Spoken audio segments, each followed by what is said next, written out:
Welcome, dear subscribers and curious listeners of my channel. The Harry Potter universe, crafted by J.K. Rowling, long ago outgrew the bounds of its 7 books. For years, fans have built entire belief systems, some of which Rowling herself admired. Others she met with pointed silence. Today we journey down the winding paths of fan imagination, strange, thrilling, and outright bizarre, and we'll discover which of these theories the author has firmly, even sharply, dismissed. Number 1. Is Ron actually Dumbledore, travelling through time? In 2004, the fan community erupted with one wild idea. What if Ron Weasley was actually Albus Dumbledore from the future? Madness? Perhaps. But the evidence piled up. Both are tall, thin, long-nosed, share a fondness for sweets, and Dumbledore seems unusually informed about Harry, Hermione, and Ron, especially the details. And why did he know exactly what Ron saw in the mirror of Earist? Rowling didn't hesitate. 2 words. False theory. The legend fell. Number 2. Draco is a werewolf. Snape is a vampire. There's something magnetic about Gothic tales, especially when they swirl around characters shrouded in mystery. One of the most atmospheric fan theories proposed that Draco Malfoy, after frequent encounters with Fenrir Greyback, had been bitten and turned into a werewolf. And Professor Snape, pale, brooding, nocturnal. Surely he was a vampire? Fans clung to the moment Snape assigned an essay on werewolves. Coincidence? Or a hidden clue? But for those craving bloodthirsty secrets, Rowling had a firm answer. No, Snape isn't a vampire, and Draco is not a werewolf. Number 3, is it all in Harry's mind? A theory some call deeply poetic, others utterly offensive. What if the magical world was simply a fantasy created by Harry to escape the trauma of living under the stairs? What if magic was just a defense mechanism, a shield for a neglected child? During the early drafts of Philosopher's Stone, there was even a scene where Harry spoke to a spider. It was cut. The filmmakers didn't want to raise doubts about Harry's sanity. Rowling, too, laid it to rest. In the world of the story, everything is real. Harry isn't insane. Magic exists. Number 4. Rita Skeeter is actually J.K. Rowling. One of the most extravagant fan hypotheses suggests that J.K. Rowling is merely a pseudonym for journalist Rita Skeeter, exiled from the wizarding world for her tabloid-style reporting. The idea? That Rita decided to reveal the wizarding world to muggles under the guise of fiction, and Rowling, a made-up persona. Of course, there's no real evidence for this theory, but fans still love to ask, what if? Number 5. Fawkes is Dumbledore's Horcrux. This theory, Rowling admitted, actually upset her. Some fans speculated that Fawkes the Phoenix was a Horcrux, a vessel for part of Dumbledore's soul. The bond between man and bird seemed too strong, and phoenixes do, after all, rise from the ashes. But Rowling reminded everyone of a crucial fact. Creating a Horcrux requires murder, a dark and vile act. And no matter how complex Dumbledore may be, he would never sacrifice his phoenix for immortality. Fawkes is not a vessel of evil. Number 6. Harry and Hermione are siblings. It sounds far-fetched today, but in the early 2000s this theory had traction. The reason? There was no romance between Harry and Hermione. Some took this as a sign. Perhaps they were long-lost siblings, separated in infancy. Hermione just knew too much about Harry. They clicked too quickly. But years later, Rowling set the record straight. In fact, she even confessed that Hermione might have been better off with Harry than with Ron. One thing is certain, they're not brother and sister. Number 7. Dumbledore secretly loved McGonagall? At the height of Pottermania, some fans imagined a hidden flame between Albus and Minerva, both dignified, brilliant, and fiercely loyal to Hogwarts. Why not believe in a quiet romance, masked behind strict professionalism? But in 2007, Rowling offered another truth. Dumbledore had long been in love with Gellert Grindelwald. The theory crumbled, and canon won over headcanon. Number 8. Did Hermione's parents never remember her? To protect them during the war, Hermione erased her parents' memories, but the books never reveal how, or if, she reversed the spell. Fans feared the worst, that they never remembered their daughter, that memory was the price she paid for victory. But Rowling stepped in to comfort us all. Yes, Hermione restored their memories. Her family was reunited. Number 9. Crookshanks was James Potter's cat. Crookshanks was no ordinary cat. He watched, he judged, he attacked with purpose. From the moment Hermione brought him to Hogwarts, something felt off. In the best way, he wasn't just clever, he was aware, too aware. Fans saw it, and they started to whisper, what if this wasn't his first war? The theory grew fast. Maybe Crookshanks had once belonged to James Potter. Maybe he had prowled the halls of Godric's Hollow, watched Sirius, watched Peter, watched betrayal unfold in silence. And now, years later, he saw Scabbers, Peter in disguise, and knew this was the traitor who ruined everything. In Prisoner of Azkaban, Crookshanks doesn't act like a pet. He moves like a partner. He attacks Scabbers. Again and again. He brings Sirius the passwords to Gryffindor Tower. He sits calmly beside the huge black dog while everyone else panics. Crookshanks trusts him, Hermione says. And somehow that's enough. It all made sense. Too much sense. But Rowling shut it down. He's a half-Kneasel, she said. That's why he's so intelligent, but he never belonged to the Potters. No hidden past, no old memories, just magic and very good instincts. Number 10. Hagrid used to be a Death Eater. Hagrid was gentle. Too gentle, some thought. He cried over dead spiders, raised dragons in wooden huts, baked rock-hard cakes for birthdays, but under all that softness was a secret. Or so the theory claimed. What if Hagrid, our Hagrid, was once a Death Eater? It sounds insane. But fans asked questions. Why was he expelled from Hogwarts? Why did Tom Riddle frame him of all people? And why did Dumbledore trust him with everything? Maybe Hagrid once followed the Dark Lord. Maybe he turned away. Maybe helping Harry was how he made it right. In Chamber of Secrets, it happens again. The attacks begin. The chamber opens. And where does the blame go? Straight to Hagrid, just like before. Riddle even tells Dumbledore it was Hagrid. He opened the chamber. Why him? Why always him? Was there more to the story? Rowling didn't buy it. She laughed when asked. Rubbish, she said. Hagrid has one of the purest hearts in the entire series. And she's right. He fought in every battle. He saved Harry from the rubble as a baby. He stood against giants, spiders, Death Eaters, without a second thought.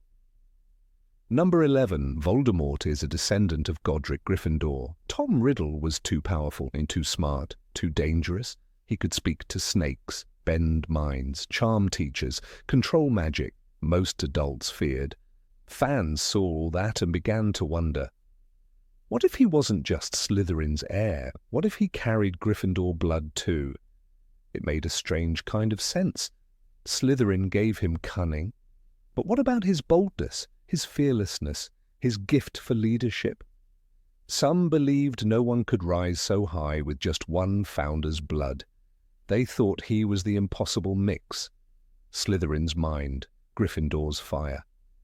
The theory looked to Merope Gaunt, Tom's mother, poor, desperate, dying in childbirth. Her family had old, tangled roots. The Gaunts were proud, twisted, purebloods with madness in their veins. Could a forgotten Gryffindor have slipped into that family tree, hidden for centuries, waiting?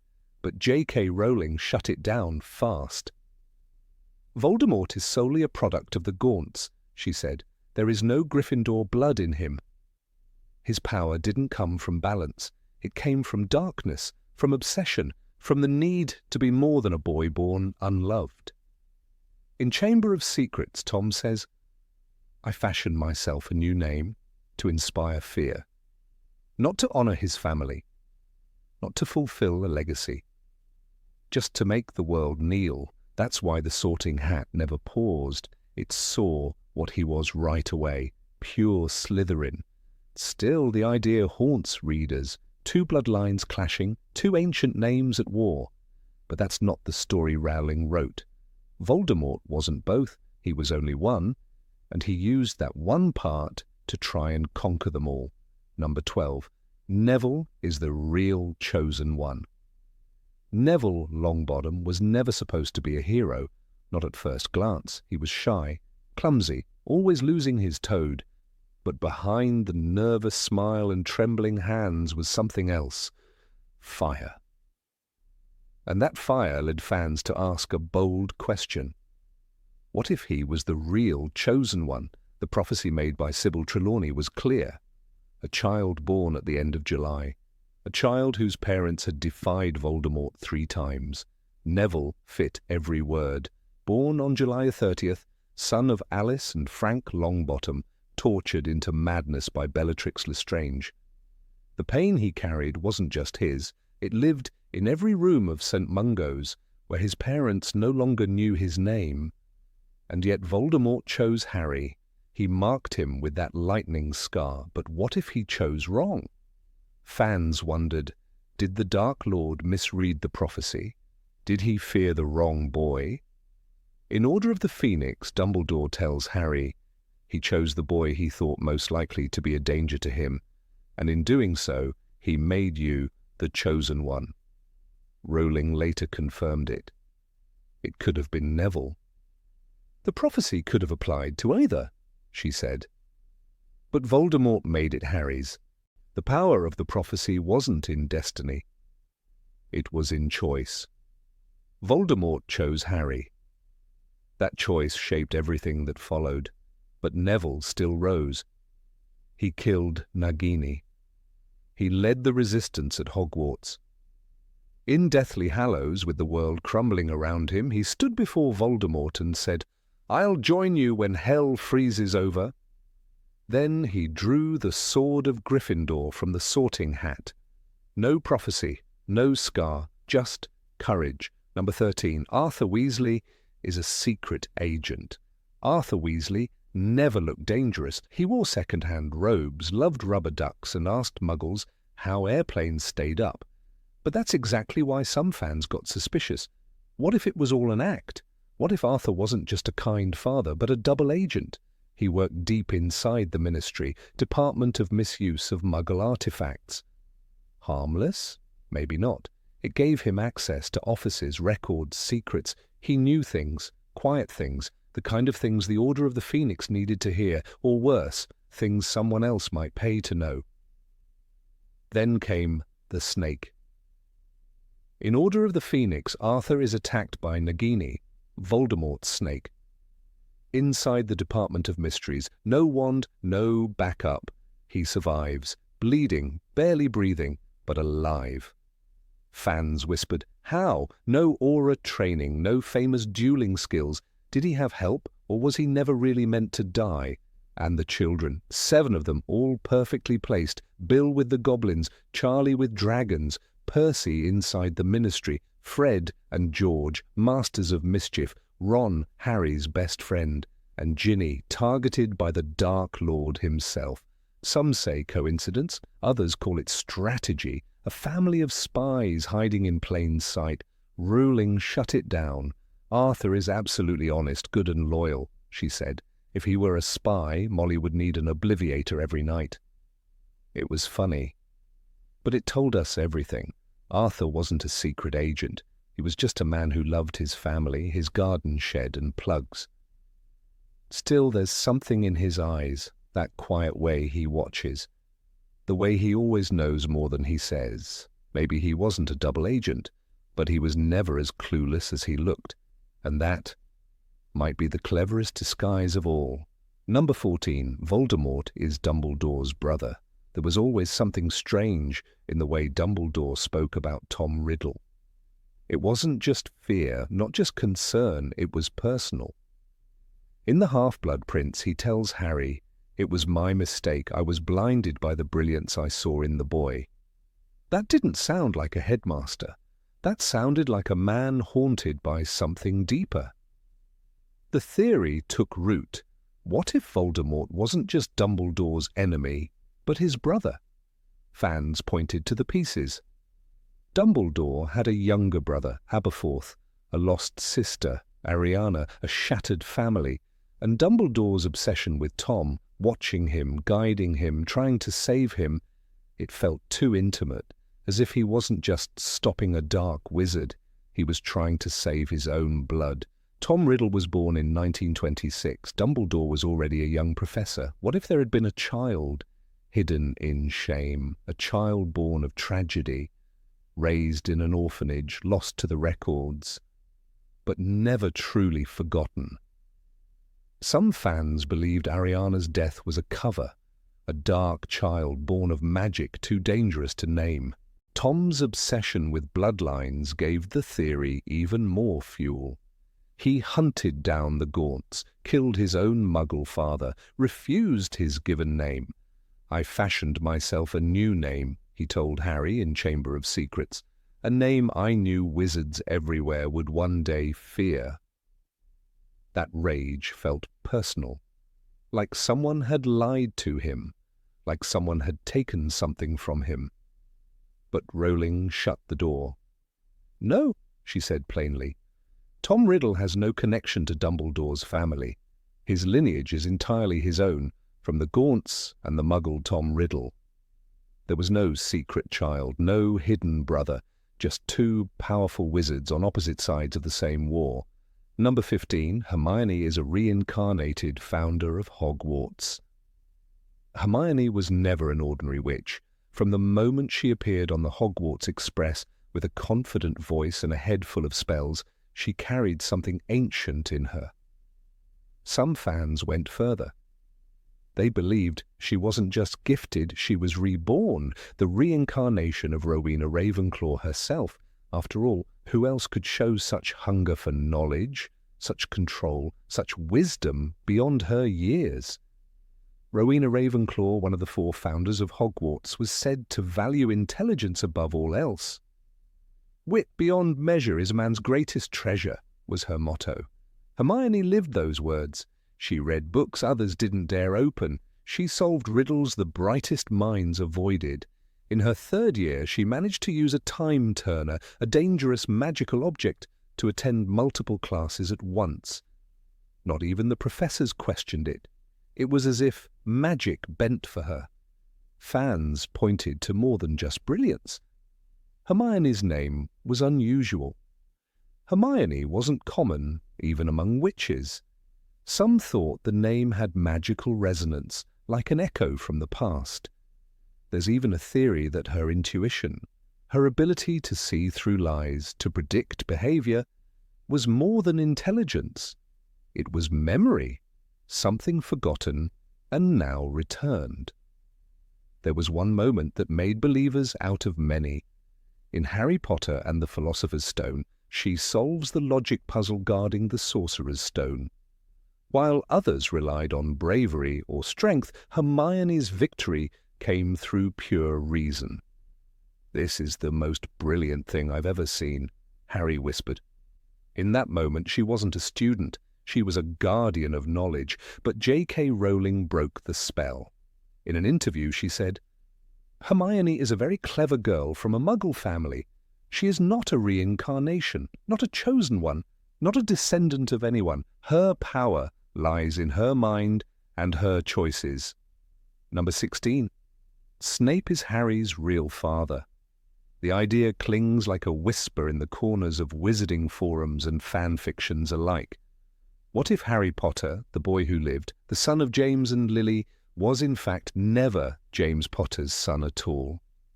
What if the truth is darker, more tragic, and infinitely more painful, that Severus Snape, the sullen potions master, the man with a hooked nose and a heart full of longing, was Harry's real father?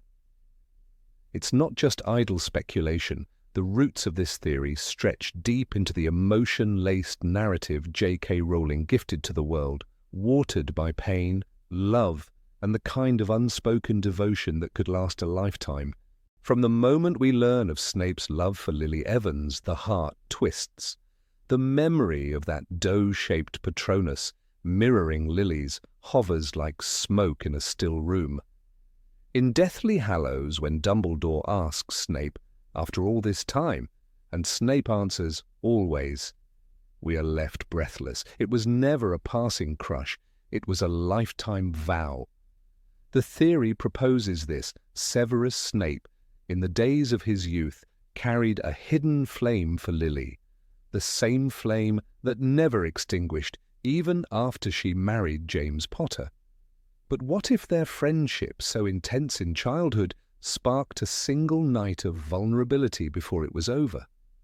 A night when James had pushed Lily too far, and Lily found herself turning, even for a moment, to the boy who had once made her laugh with potions that shimmered like emeralds. A night that changed everything.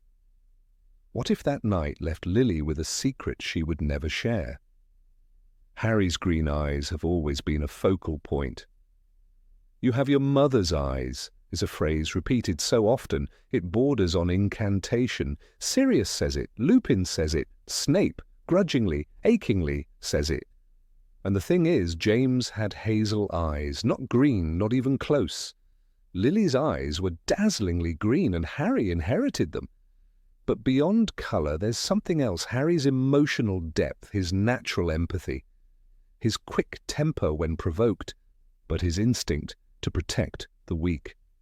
James was brave and arrogant, a Quidditch star, a prankster. But Harry, while capable of bravery, was often more introspective, more vulnerable, more prone to questioning the world, rather than charging headfirst into it. Snape's treatment of Harry has always been layered in contradiction. On the surface, he's cruel, petty, vindictive.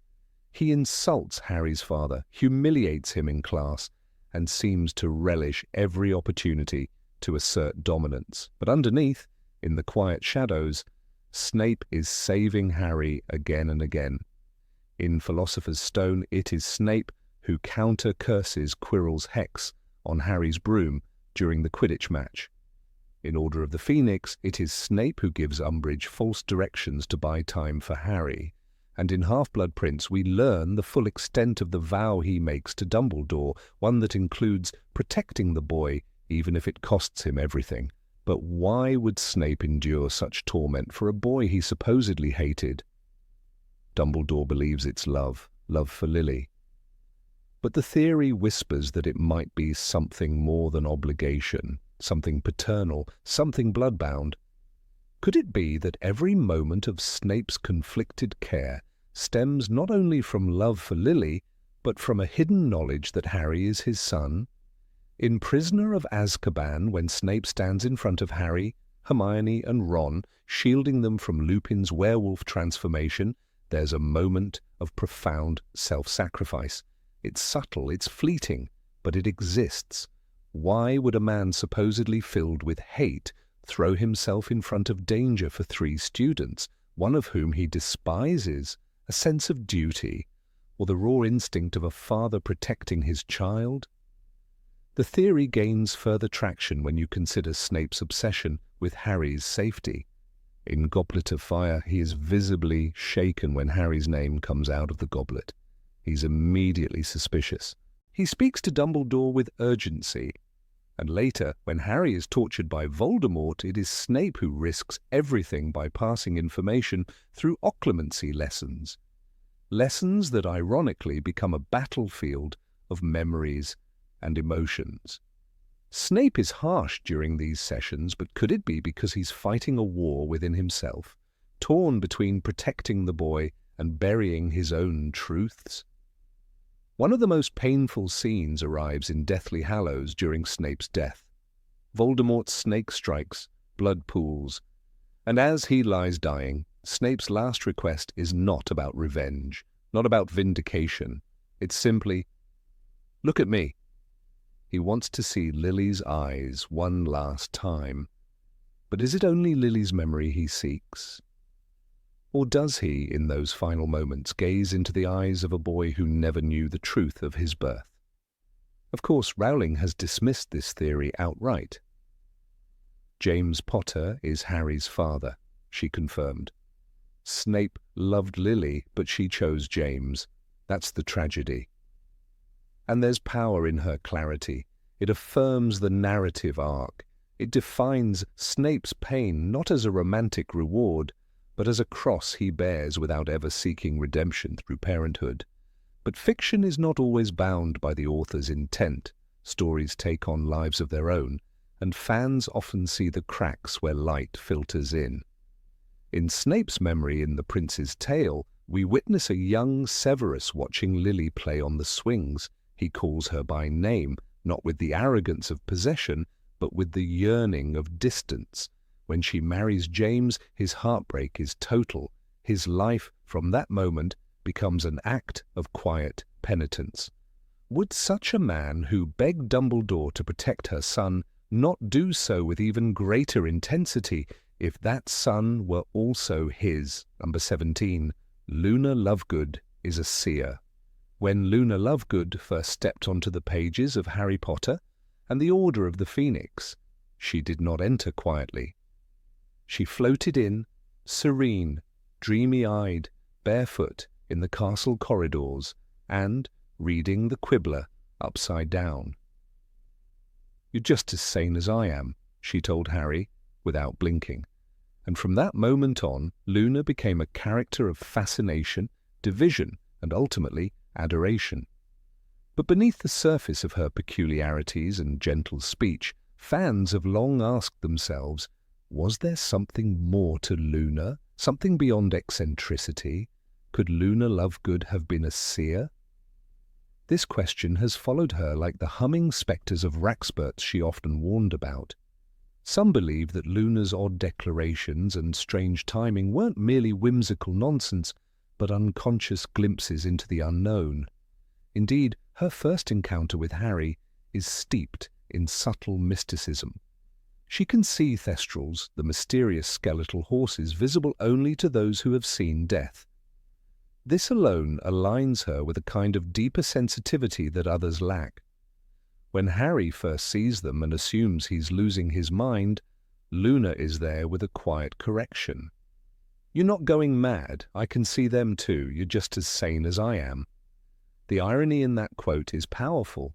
For many, Luna represents a kind of madness, but if we shift perspective, her madness becomes wisdom. She exists outside the boundaries of Hogwarts' typical reality. While others mock her for speaking of crumple-horned Snorkax and Nargles, she never falters in her belief. Her mind is open in ways others are not. And in fiction, especially in a world like Harry Potter, those who seem mad often speak the deepest truths. One of the most compelling moments that adds weight to the theory of Luna's second sight occurs in Deathly Hallows. At Bill and Fleur's wedding, Luna comments on Harry's disguise. He used Polyjuice Potion to change his appearance. Despite the magic, she recognizes him instantly. "Hello, Harry," she says calmly, gazing directly at him.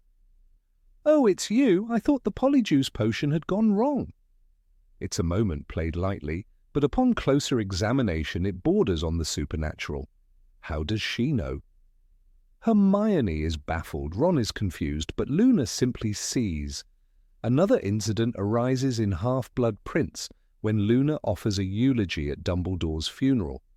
Her words are hauntingly beautiful, but what strikes readers most is the subtle sadness in her tone, a grief that seems to reach deeper than her young age should allow. She speaks not only of Dumbledore's passing, but of the things we lose having a way of coming back to us in the end, if not always in the way we expect.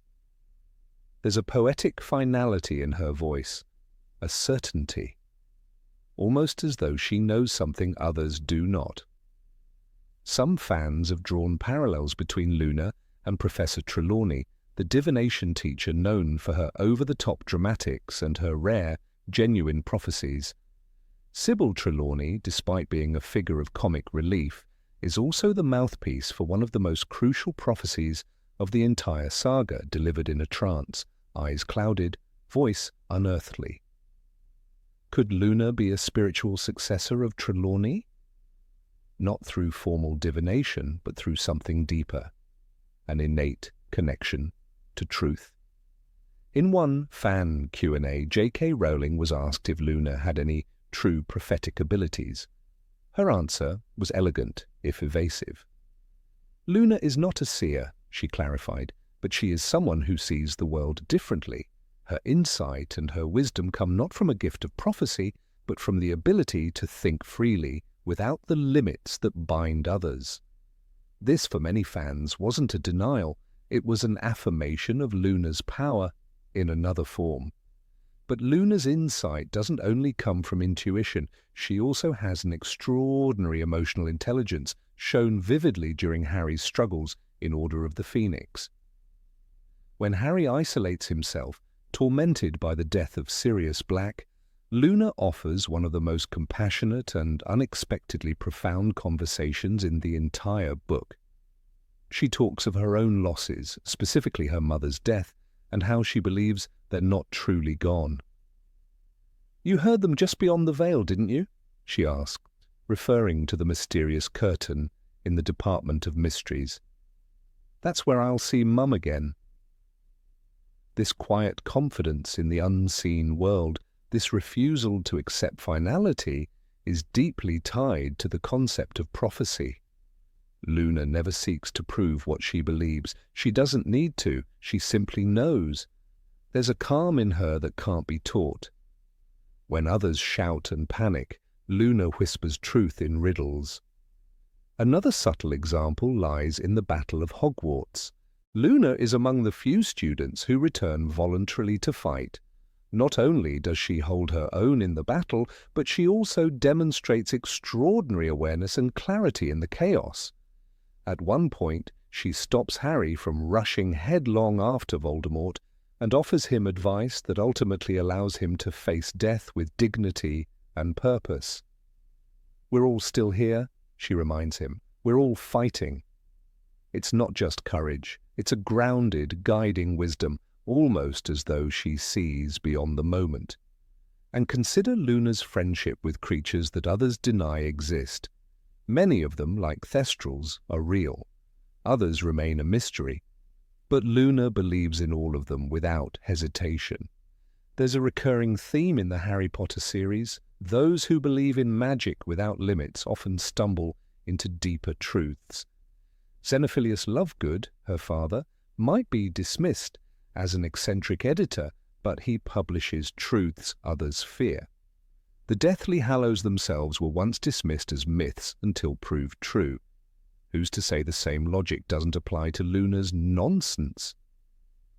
Rowling herself modelled Luna's worldview after the idea of radical acceptance. In a 2007 interview, she described Luna as someone utterly herself. That trait, so rare in a world that demands conformity, gives Luna her unique power. She sees the world not as it is, but as it might be. And often that's exactly what prophecy is, the possibility of what comes next, spoken in the language of belief. Number 18, Nagini is Voldemort's mother. He would whisper to her in Parseltongue, lips barely moving, as though they shared thoughts too dark for the air to carry. In the shadows of the Forbidden Forest or within the cold, echoing walls of the Riddle House, Nagini was never far from Lord Voldemort's side. She slithered like a shadow, cast by his very soul. To those who watched closely, his gaze held something far deeper than control or utility when he looked at her. There was familiarity, a terrible intimacy. Among the many dark and strange theories born from the Potter fandom, one refused to die. It whispered through forums and conventions, in midnight podcasts and Reddit threads. Nagini wasn't just a serpent, nor a loyal pet. She was his mother. The theory hinges on more than just speculation. Voldemort's obsessive connection with the snake seemed too personal. even ritualistic. The bond was unlike any he held with his Death Eaters, even Bellatrix Lestrange, who worshipped him with something close to madness. And in Harry Potter and the Goblet of Fire, Dumbledore describes how Voldemort used Nagini as more than a companion. "There is a snake, Nagini," he says grimly. "You saw her. She is a Horcrux. Wasn't it obvious to you, Harry? But to create a Horcrux, a wizard must perform murder and embed a fragment of their soul into something meaningful. That Voldemort chose Nagini speaks volumes. The fan theory intensified after the release of Fantastic Beasts, The Crimes of Grindelwald." In this prequel film, Nagini is revealed as a maledictus, a woman cursed to transform into a snake permanently. She is portrayed by Claudia Kim, and her human name is simply Nagini. This revelation shook the foundation of what fans thought they knew about her. She wasn't just a magical creature, but a tragic woman trapped in a monstrous fate. And yet, in the books, there was never a mention of her human past. When Nagini first appears in Goblet of Fire, she slithers ahead of Voldemort in the old Riddle house. Wormtail milks venom from her fangs, and Voldemort speaks to her as if she is his confidant. "Nagini," said the cold voice, "you are out of luck. They do not talk to snakes.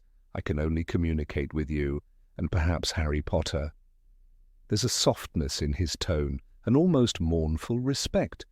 For some fans, this moment was pivotal. Voldemort, or rather Tom Marvolo Riddle, had been born under the bleakest of circumstances.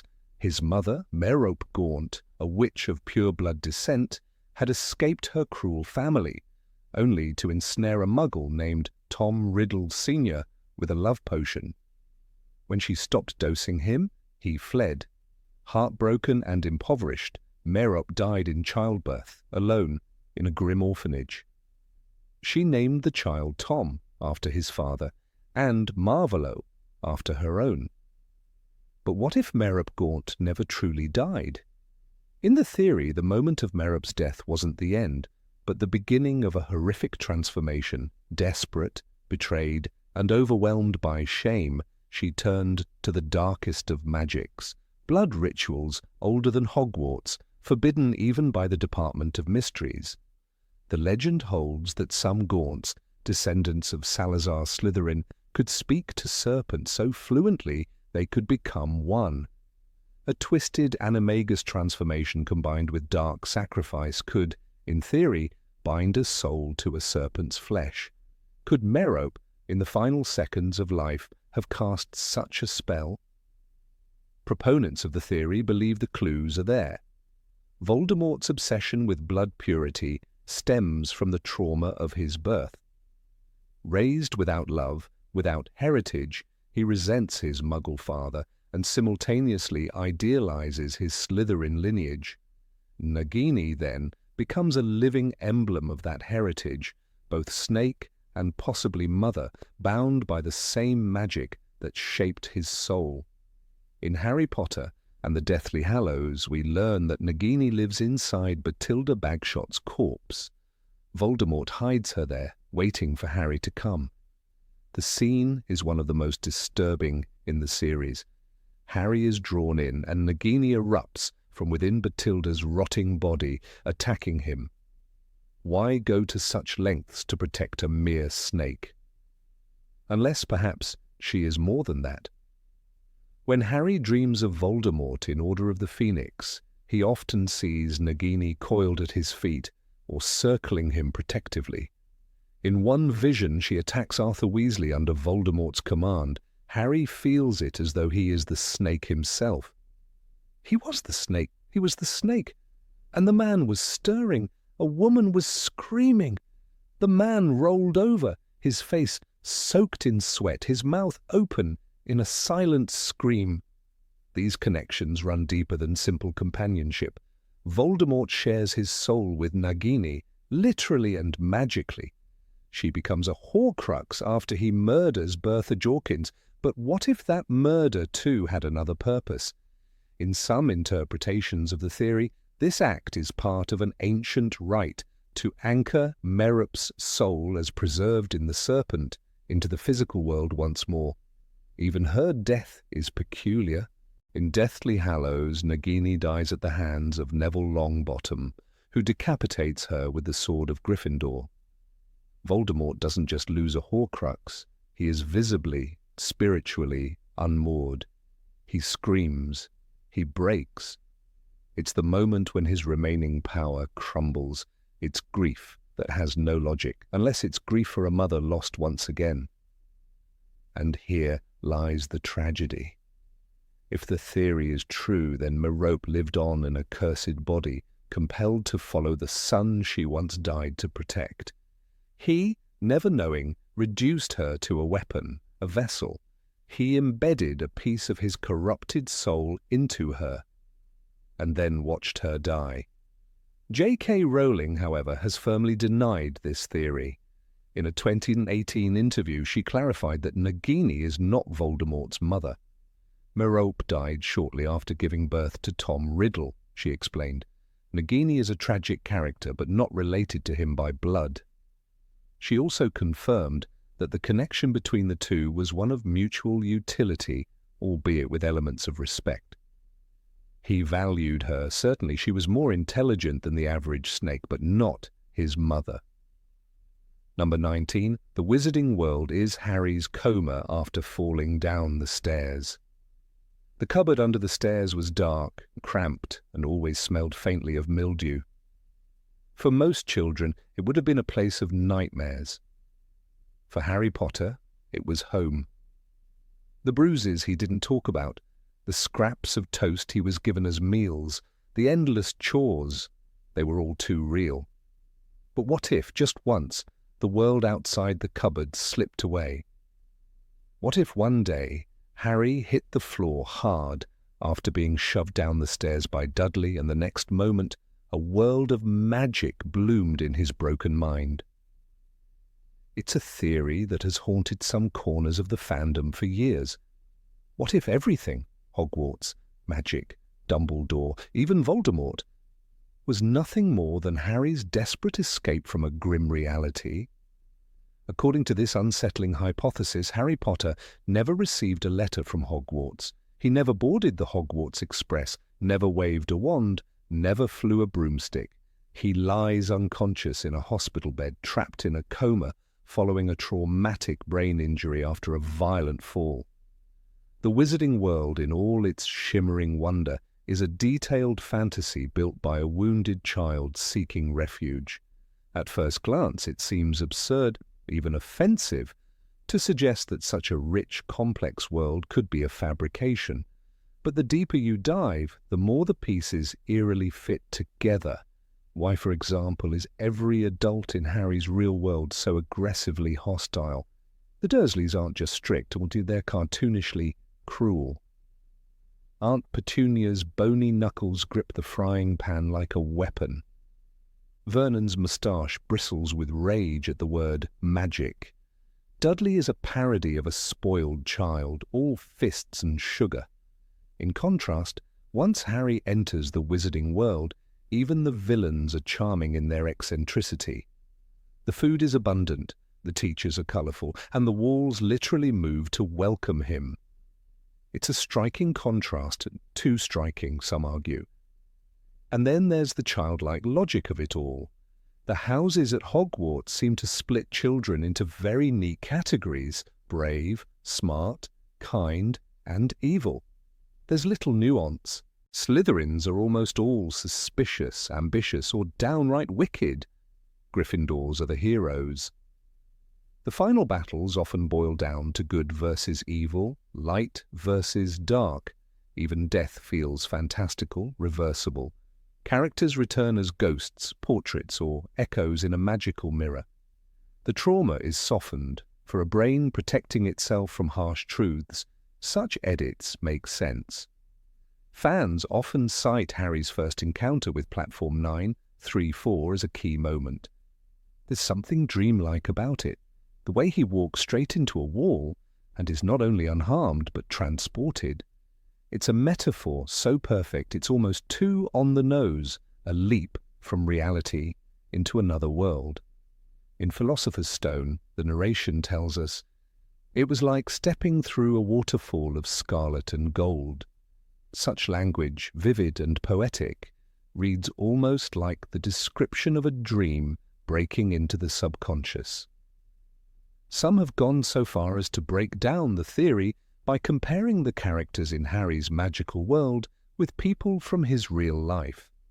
Dumbledore, with his long beard and kind smile, could be a reflection of a kindly doctor or social worker Harry met before slipping into unconsciousness, someone who offered the first kindness he'd ever known. Ron and Hermione, projections of the friends he never had but always longed for, loyal, brave, brilliant. Even Hagrid, towering and gruff with a heart of gold, might be the orderly or hospital attendant who whispered kind words when no one thought Harry could hear. Every piece of the puzzle has its mirror. Consider how time flows. 1 year at Hogwarts equals 1 book, neatly compartmentalized. The seasons roll by with perfect pacing. Every Christmas is magical.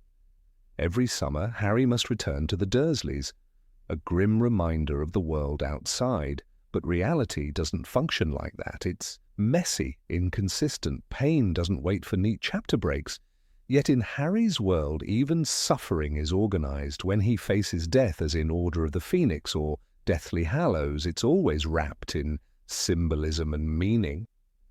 The villains, too, are almost archetypal. Draco Malfoy is the school bully in designer robes. Severus Snape, with his oily hair and perpetual sneer, is the complicated authority figure who ultimately protects Harry. But most of all, there's Voldemort, the embodiment of fear, death, and evil. There is no good and evil, there is only power, he tells Harry in Philosopher's Stone. He is death personified, a trauma Harry must constantly battle. In a Coma fantasy, Voldemort might represent the thing trying to pull Harry back into consciousness, or the memory of the trauma he's trying to escape. One passage in particular stands out. In Deathly Hallows, after Harry is struck by Voldemort's killing curse in the forest, he awakens in a strange, quiet version of King's Cross Station. Everything is white, misty, and unreal. Dumbledore appears, calm and omniscient. "Is this real, or has this been happening inside my head?" Harry asks. "Of course it is happening inside your head, Harry, but why on earth should that mean that it is not real?" Dumbledore replies. This quote is often used by fans to argue both sides of the theory that the world is real and also that it might not be. What's particularly haunting is that this dream theory accounts for the odd tone shifts in the series. The early books are whimsical and childlike, filled with pumpkin juice and chocolate frogs. But as the series progresses, the tone darkens. Death becomes permanent. Characters grow distant. Trust breaks. In a psychological reading, this could reflect Harry's mind growing older, beginning to confront the truth of his situation, or his body starting to deteriorate. Perhaps even his coma is ending, and reality is intruding. There's also the symbolism of Harry's scar, a physical reminder of his trauma. In the magical world, it's the mark of a hero, but in reality, a scar like that, a lightning bolt on the forehead, would most likely result from blunt force trauma. Could it be that the injury he suffered falling down the stairs left him with just such a scar, and his brain transformed the pain into a symbol of power? Another eerie clue lies in how often Harry is isolated. Despite being surrounded by friends, he frequently feels alone, misunderstood. In Order of the Phoenix, he says, "I don't want to be human," and lashes out at those who care for him. This emotional volatility could be read as the mind of a coma patient responding to real-world stimuli, voices of doctors, touches of family, in distorted, emotional ways. Even the end of the series has a curious flavor. Harry survives, Voldemort dies, Hogwarts is saved, And then 19 years later, Harry is happily married with children. It feels too perfect, almost suspiciously neat. A fairy tale ending, or the brain's final flicker of happiness before death? Some fans speculate that the number 19 is a code, the age Harry might have been if he had died after several years in a coma, or perhaps just a final, arbitrary number his subconscious latched onto. And yet, for all its darkness, the theory doesn't completely negate the value of the story. In fact, it enhances one of its most powerful messages, the power of imagination as survival. If Harry did imagine it all, if he built an entire universe from within his pain, isn't that a kind of magic in itself? Isn't that the very thing we praise in art, in dreams, in hope? Still, J.K. Rowling herself addressed the theory. Harry really did go to Hogwarts, she said. It's not allegory, it's not a dream, and it's not a coma. It's a real story, as real as magic ever is. Her statement is firm. She wanted the world to be real, to her characters, to her readers, to Harry himself. And yet she also wrote that quote at King's Cross. But why on earth should that mean that it is not real? Which leaves the door ever so slightly open. Perhaps that's the genius of the series. It feels real. It becomes real to those who read it. Whether it exists in a world of spells and centaurs or only in the mind of a lonely boy at the bottom of the stairs doesn't matter. The emotions are real, the friendships are real, the lessons are real, and for many that's enough. Still, one can't help but wonder, what if the last thing Harry ever saw was the cupboard door slamming shut, and what followed was his mind reaching out for light in the darkness? What if the boy who lived never left Privet Drive? Not really. But then maybe we've all needed a Hogwarts of our own, a place to go when the world is too cruel, too grey, too ordinary. Whether it's real or imagined, Harry gave us that.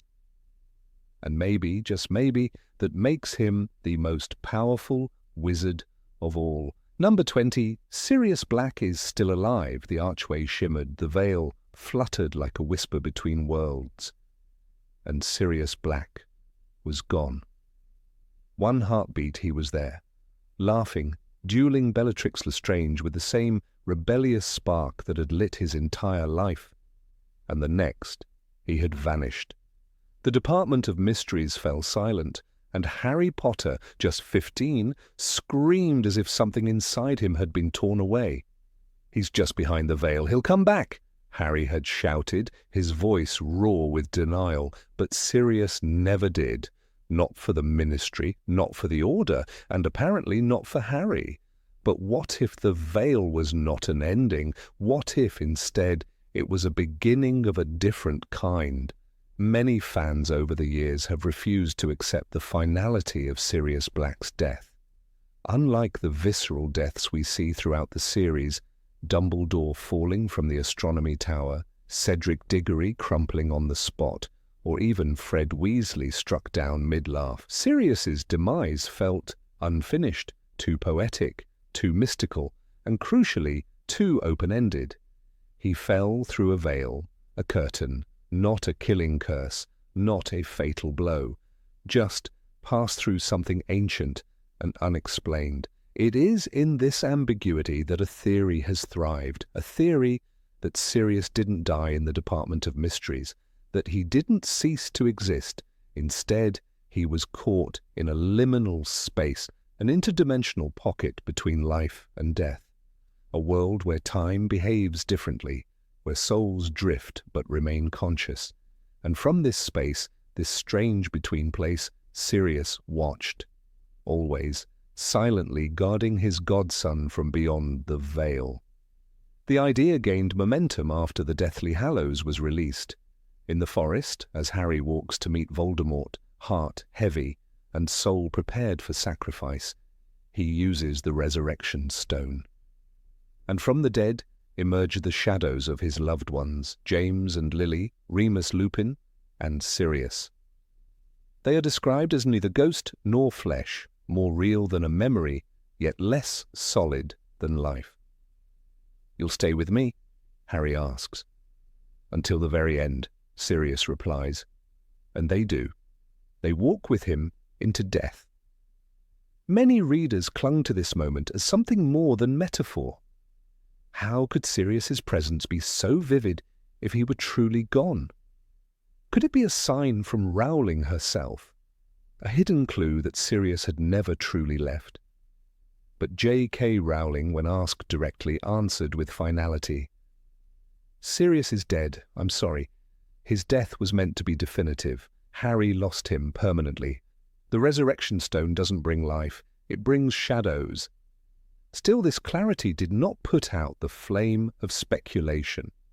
The Potter fandom, ever fueled by passion and wonder, refused to let go. Let us consider the veil itself.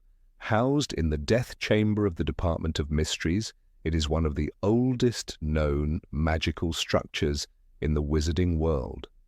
Even the unspeakables cannot fully explain its nature. Lupin once warned Harry, "There's nothing you can do, Harry. He's gone." But even he seemed unsure, watching the veil as though it whispered to him, as if something might emerge from its folds at any moment. It is not unreasonable to think that such a device was never meant for execution or death, but for transition. The veil could have been designed in ancient times for communication with the dead, or even travel between realms. There is no indication that anyone who enters it is struck by a curse. They vanish, but how? And more importantly, why did Sirius not fall dead? Why no body? Why no scream of pain? He laughed, he dodged, and then he passed through. It almost looked like accident more than fate. In fan interpretations, Sirius exists now in a state similar to the limbo Harry enters after Voldemort strikes him with the killing curse in the Deathly Hallows. King's Cross, as the scene is sometimes called, is a blank, white space where Harry meets a fragment of Dumbledore and the twisted, screaming soul fragment of Voldemort. It is not heaven. It is not hell. It is choice. Dumbledore tells Harry, "Of course it is happening inside your head, Harry, but why on earth should that mean that it is not real?" Could Sirius have entered such a space? Could he have chosen to stay, to linger near the veil where the world of the living echoes faintly through? If so, his lingering spirit could have reached Harry in moments of great need. Fans point to several such occasions, the narrow escapes, the impossible protections, the sudden hunches that guide Harry to safety. After Sirius's death, Harry often dreams of him, not as a ghost, not like nearly headless Nick, but as a presence watching, guiding. In Half-Blood Prince, Harry is found standing alone, silently staring out the window of Gryffindor Tower, clutching a mirror shard that Sirius had given him, the mirror that was meant to allow instant communication between the two. Harry never got to use it while Sirius was alive, but after his death, he held on to it. Why? In Deathly Hallows, Harry sees a blue eye staring out from the mirror. A connection to Aberforth Dumbledore, yes, but perhaps, fans wonder, that eye had once been Sirius's, watching, waiting. Another moment often cited is in the Forbidden Forest when Harry faces death. The shadows that walk with him, Sirius among them, are described as warm, loving, and confident. Unlike ghosts, unlike anything else we see in the magical world, Sirius especially walks beside him with pride and courage. Could it be that the resurrection stone simply summoned what was already near? Sirius's animagus form as a black dog known as Padfoot was once a source of comfort and protection for Harry. In the years after his death, Harry dreams of a dog walking beside him, a silent guardian in the dark. In Order of the Phoenix, the image of the dog appears as a warning, as a messenger. Could Sirius have remained in that form somehow, hidden from the world, but drawn to Harry's side like a shadow? Even Creature, the bitter old house elf of 12 Grimmauld Place, seemed to change after Sirius's death. He once hated Harry, but eventually served him loyally. Was this because Harry showed him kindness, or because someone else had whispered guidance to the elf? Someone creature had once served with twisted loyalty but had grown to understand and perhaps love? Could Sirius, trapped beyond, have sent messages through old channels? Perhaps the greatest emotional clue lies in Harry himself. The grief he carries after Sirius's death is unlike any other. He is tormented but not broken.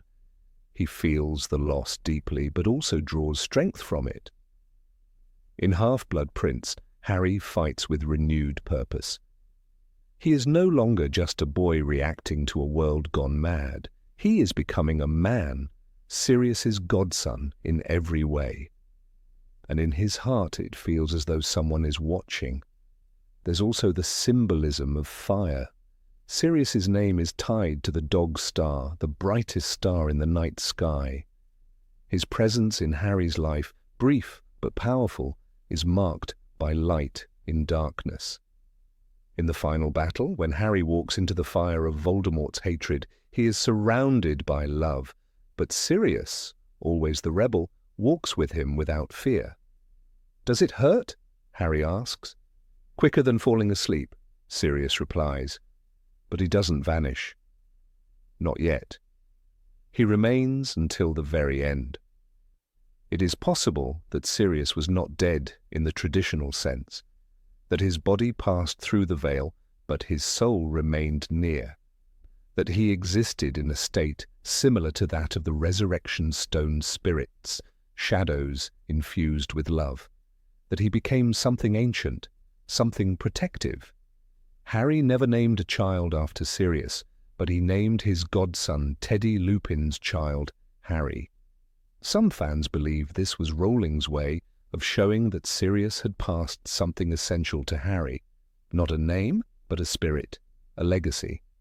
And perhaps that legacy began the moment Sirius fell through the veil and turned, not to leave the world, but to keep watch. Sirius Black was never one to follow rules. He defied his family, broke out of Azkaban, challenged the Ministry, and protected Harry when no one else would.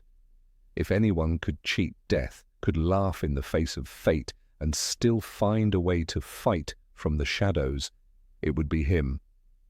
Maybe the veil was never meant to end his story. Maybe it was just the beginning of a new one. Number 21. Slytherins are descendants of vampires. They say the dungeon corridors of Slytherin echo with secrets too old for daylight. The torches flicker strangely there, casting long shadows that slither like snakes across the damp stones. Some students speak in hushed tones of shapes in the darkness, tall, elegant figures with alabaster skin and eyes that seem to gleam red when the light catches them just wrong. For years, whispers have spread across Hogwarts and beyond.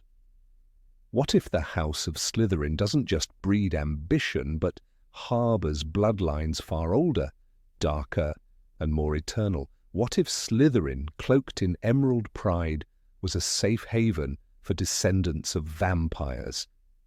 The theory might sound absurd at first glance, but it has haunted fan discussions since long before the release of Half-Blood Prince. To the keen-eyed, there were clues. Why, they asked, was Slytherin House so obsessed with darkness, secrecy, and power that lingers in the shadows? Why were its common rooms tucked away deep underground, close to the lake's murky bottom, where moonlight never reaches? In the Chamber of Secrets, Harry sees the Slytherin common room for the first time, described as a low-ceilinged, dungeon-like chamber with greenish lamps and a faintly glowing green hue from the lake beyond the windows. A fire was crackling under an elaborately carved mantelpiece ahead of them, and several Slytherins were lounging in carved chairs. It's a scene of Gothic elegance, reminiscent of a noble vampire's lair, more than a teenage dormitory. Then there's the matter of potions. Professor Snape, arguably the most iconic Slytherin of the modern era, is described from the beginning with imagery that borders on vampiric. Pale, bat-like, lurking in the shadows of his classroom, Snape seems carved from night itself. In Philosopher's Stone, Rowling writes, "There was a sudden movement on the staff table, and a man with greasy black hair, a hooked nose and sallow skin looked up. Fan forums were alight with comparisons. He didn't eat at feasts, he appeared suddenly and soundlessly, and his presence unnerved even the boldest Gryffindors. It wasn't just Snape. Tom Riddle, in his youth, was a vision straight from a Gothic novel. Handsome, pale and magnetic, his charm concealed something ancient and cold. When Dumbledore meets the young orphan in Half-Blood Prince, he describes Riddle's voice as deliberate and his manner unnerving. He speaks to Dumbledore with a smile that doesn't quite reach his eyes. That coldness, the elegant menace, is a signature not just of sociopaths but of literary vampires for centuries. Some fans even point out that Riddle had an unexplained affinity for bats, familiars of vampires in lore. In the orphanage, Tom was known to scare other children by making things happen. Animals died, objects flew. It's never clarified what exactly occurred, only that it terrified the others. Could this be Rowling's subtle nod to vampiric legends? In the traditions of ancient vampire lore, there are themes that echo within Slytherin's ethos: bloodlines, secrecy, pride in ancestry. Salazar Slytherin himself was obsessed with lineage, seeking to admit only pure blood wizards to Hogwarts. Vampires, too, in myth, often viewed themselves as a superior species, keeping their bloodlines clean through eternity, a twisted sort of nobility. And then there is the symbol of Slytherin, the serpent. Snakes and vampires have shared mythic associations for centuries. The serpent in Eden, the symbol of temptation, cunning and forbidden knowledge, just like the vampire, who promises immortality in exchange for a soul. The basilisk itself, hidden in the chamber, can be seen as a monstrous extension of these motifs, its stare killing with a glance, like a vampiric curse in beastly form.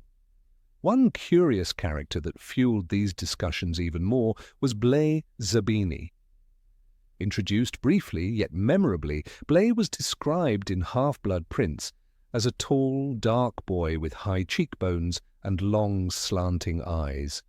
He was elegant, arrogant, and silent. His mother, famously beautiful, had married 7 times, each husband mysteriously dying and leaving her with a fortune. Fans couldn't help but connect the dots. A family surrounded by death, fortune, and secrecy. Was this the legacy of a vampiric bloodline? Even the behaviors of Slytherin students are called into question. Nocturnal habits, a preference for candlelight and moonlit corridors. When the rest of the school is tucked in their beds, Slytherins are often found awake, wandering. Draco Malfoy, in Half-Blood Prince, vanishes regularly into the night. He uses the Room of Requirement at ungodly hours and is constantly described with pale skin and dark circles beneath his eyes. Draco Malfoy looked paler than ever, the book notes more than once. There are also cultural connections. The Malfoy family estate is described as a cold, pale mansion with high windows, hidden behind gates and surrounded by forest, eerily similar to the castles inhabited by vampires in Eastern European legend. Even the Malfoy name echoes the French mal foi, bad faith or ill will. The Malfoys are proud of their pure blood heritage and steeped in secrecy. Is it so far-fetched to see them as the wizarding equivalent of an old aristocratic vampire clan? And yet J.K. Rowling herself shut the theory down. In a fan Q&A, she stated plainly, "There is no connection between Slytherin and vampires. Vampires exist in my world, yes, but they are a separate magical species and they do not attend Hogwarts." It was a firm answer, yet somehow unsatisfying to fans who had immersed themselves in the eerie aesthetics of the House of Snakes. Still, fans remained unconvinced. After all, the wizarding world is built on secrets. Dumbledore himself once said, "The truth, it is a beautiful and terrible thing, and should therefore be treated with great caution." If the founders of Hogwarts had hidden a basilisk for 1,000 years, could they not have hidden other, darker truths? It's not about literal vampires, some fans argue. It's about what vampires represent. Forbidden power, seduction, the allure of darkness. Slytherin, in its most mythic form, embodies all of these. It is the house that offers greatness, but at a price. Power through manipulation, glory through isolation, ambition in place of empathy. The metaphorical alignment of Slytherin and vampirism is clear. Just as vampires must drink from others to survive, so too are many Slytherins portrayed as feeding off the fear, loyalty, or talents of others. Tom Riddle used his charisma to manipulate his followers, draining them of independence and loyalty. Snape, as a double agent, fed information to both sides, living in the shadows, emotionally cold but dangerous. Even in the music used in the films, Slytherin scenes are often scored with somber, minor chords, evoking gothic undertones. When Harry first enters the dungeon classroom for potions in Philosopher's Stone, the music quiets. There's an unspoken tension, as if the walls themselves are listening. Another often cited piece of evidence is the Hogwarts Library's restriction on certain dark books, books which, in fan fiction and theory, only Slytherins dare to read. Hermione once mentions Moste Potente Potions, a book she finds in the restricted section, containing violent and ancient magic. Could this be a nod to Slytherin traditions? Potions, after all, are the art of transformation, of changing flesh, bending nature, and sometimes defying death itself. In one particularly haunting piece of fan fiction that spread like wildfire in the early 2000s, Slytherin students hold midnight feasts not in the Great Hall, but in hidden chambers beneath the school. The story described an ancient ritual known only to certain Slytherins, descendants of an original blood pact. They drink enchanted wine, wear silver-lined robes, and speak in Latin under flickering green candles. Though purely fictional, stories like these fueled the mythos and blurred the line between canon and imagination. The Vampire Ball became a recurring vision, a gathering of elegantly dressed Slytherins dancing not to music, but to whispers. The lake glistens above them through enchanted glass, moonlight rippling across cold faces. Some are said to have fangs hidden behind charming smiles, others wear rings set with blood-red rubies, family heirlooms passed down since the founding of Hogwarts. But even if it's all just fantasy, there's something undeniably poetic about the theory. Slytherin is the house of darkness not because it is evil, but because it walks the edge between control and chaos. Vampires, too, are creatures of contradiction, civilized monsters, romantic predators, victims and villains all at once. Perhaps the theory persists because it touches something deep in our understanding of Slytherin. Not that its students are literal vampires, but that the house calls to those with the same haunting qualities, hunger for power, beauty wrapped in danger, and a silent understanding of the price one pays for ambition. In the end, that's what keeps the theory alive, not its plausibility, but its poetry. And as long as students still walk the dungeons of Hogwarts, their footsteps swallowed by cold stone and green shadows, the whispers will continue. That maybe, just maybe, the descendants of vampires still dance in the dark beneath the castle, cloaked in emerald, smiling with secrets. Number 22, Horcruxes can be made without murder. It began, like most things in the wizarding world, with a question whispered between students in the dark corners of the Hogwarts library. What if Voldemort was wrong? They asked. Not about everything, of course. His mastery of magic was undeniable and his terror unmistakable. But about one particular horrifying detail, the act of murder being essential to the creation of a Horcrux. Was it possible that this belief, cemented into magical theory by centuries of silence and fear, was in fact a myth? Could the soul be split without ending a life? To understand the depth of this debate, one must begin with the cold facts. Lord Voldemort created 7 Horcruxes, or rather 6 intentionally and 1 by accident. He did so by committing murder each time, believing it the key ingredient to fracture the soul. As Horace Slughorn told Tom Riddle in the infamous memory Harry later viewed in The Pensive, killing rips the soul apart. It is a violation, a supreme act of evil. You must understand the soul is supposed to remain intact and whole. Riddle had nodded then, intrigued, not repelled. But what if, just what if, the premise was wrong? The theory emerged among fans and magical ethicists alike. Perhaps it wasn't the act of murder, but the intention to commit irreparable harm that caused the soul to split. Perhaps an act of betrayal, the crushing of love, the manipulation of fate. What if these could damage the soul in ways similar to murder? It was a theory born of desperation, a hope that dark magic did not require death, only darkness. Some even speculated that a self-inflicted emotional wound, such as sacrificing one's deepest memory, might sever the soul without taking a life. One example brought up often in these debates is Severus Snape. Though never confirmed to have created a Horcrux, his life was filled with acts of profound pain, regret, and guilt. He had killed Dumbledore at the headmaster's own request, but many wondered, did that act damage his soul? Did his years of spying, lying, and betraying on both sides tear his soul in ways that paralleled Voldemort's choices? Was it possible that the soul's integrity was more fluid than fixed, and that Horcrux creation was a matter of spiritual engineering rather than murder alone? Yet, even Snape himself seemed to believe in the irrevocability of murder. In The Half-Blood Prince, when he agrees to carry out the final task of killing Dumbledore, he does so with grim understanding.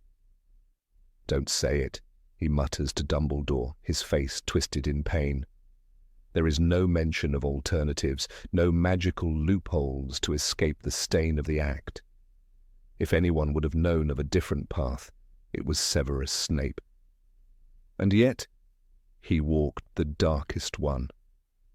The debate wasn't merely theoretical. Some witches and wizards, fearful of death yet hesitant to kill, sought alternative paths to immortality. The Department of Mysteries once confiscated a series of documents illegally acquired from a minor dark wizard named Edwin Selwyn, who attempted to split his soul by sacrificing his own memories. He chose the memory of his mother's death, hoping that the unbearable sorrow would be enough.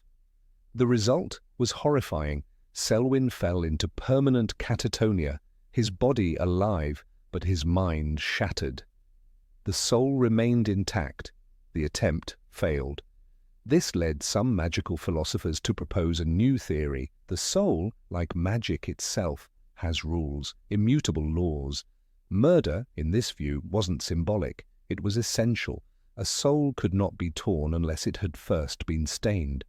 As J.K. Rowling herself said in an interview, "Murder is the supreme act of evil. You cannot separate your soul without destroying someone else's life. That's the price. That's the anchor." Tom Riddle's own transformation supports this. He did not begin life soulless or twisted. He was cold, yes, and cruel, but human still. It was only after the murders, Myrtle, his father, Hepzibah Smith, and countless others, that he began to physically change. His eyes lost their human color, his skin paled, his voice became serpent-like. Each murder did not merely split his soul, it rewrote his being. He became less man, more echo. The Horcruxes were not simply containers, they were caskets for the self he had lost. Yet the question lingered. Could the soul be healed without death? Could it be rejoined, redeemed? Dumbledore believed so. "You are the true master of death, because the true master does not seek to run away from death," he told Harry, in the Deathly Hallows. He accepts that he must die and understands that there are far worse things in the living world than dying. This philosophy implied that healing one's soul might not require dying, but it did require acceptance, repentance, and perhaps suffering. Voldemort rejected this utterly. When Harry tells him in the final battle at Hogwarts that the Elder Wand will not obey him because you killed only one part of Voldemort that night, Voldemort rages with denial. He cannot accept that his soul is fractured beyond repair. But others wondered, if Voldemort had shown true remorse, might the pieces of his soul have returned? In an obscure footnote in the Tales of Beedle the Bard, Dumbledore wrote, "The mutilation of the soul is the deepest kind of magical injury. While healing may be theoretically possible, it would require such a profound act of remorse that the pain of it would destroy the wizard attempting it." In other words, yes, perhaps, but the cost is unbearable. This introduces a crucial nuance. While the creation of a Horcrux requires murder, its destruction of the magical bond of the soul's fracture may be possible through remorse. And that remorse would feel like death. A reversal of the process, yes, but not a painless one. The soul does not mend easily, Dumbledore warns. It must be knitted back together with agony, honesty, and truth. Harry, in many ways, represents the antithesis of Voldemort's philosophy. When he willingly walks into the Forbidden Forest, prepared to die, he does so without malice, without vengeance. He carries no Horcrux, yet he carries part of Voldemort's soul. And when he dies, he allows that piece to be destroyed. This moment is not only the climax of the story, it's the thematic answer to the entire Horcrux debate. Life gained through love and sacrifice heals. Life gained through murder corrupts. So what does this mean for the young witches and wizards who still ask the question in quiet dormitories or whisper it in secret message boards? Could a Horcrux be made without killing? The answer is both simple and damning. No, J.K. Rowling has been unequivocal. In a 2007 interview, she stated, "The Horcrux is the antithesis of the Philosopher's Stone. One grants immortality through love, alchemy, and spiritual transcendence. The other, through murder, mutilation, and the rejection of humanity." There is no ethical Horcrux, no bloodless soul-splitting, that is the point. Voldemort chose the path that requires ultimate selfishness. Still, some continue to argue that magic should not be bound by morality, that perhaps in the future a new spell could be created, a gentler method, but this line of thinking reveals a deeper truth about human nature, the desire to cheat death without paying the price. In that perhaps lies the greatest danger of all, because if one day a wizard did discover a way to split their soul without murder, what then? Would that act be any less evil simply because it lacked a corpse? If someone were to tear their soul for power, ambition, or even love, would it matter that they didn't kill? Dumbledore, again, provides an answer. "It is not our abilities that show what we truly are," he told Harry in the Chamber of Secrets. "It is our choices. If a wizard chooses to break their soul, whatever the method, they choose darkness, they reject wholeness, they reject life. The tragedy of Voldemort is not that he killed others. It's that he killed himself over and over again until nothing remained.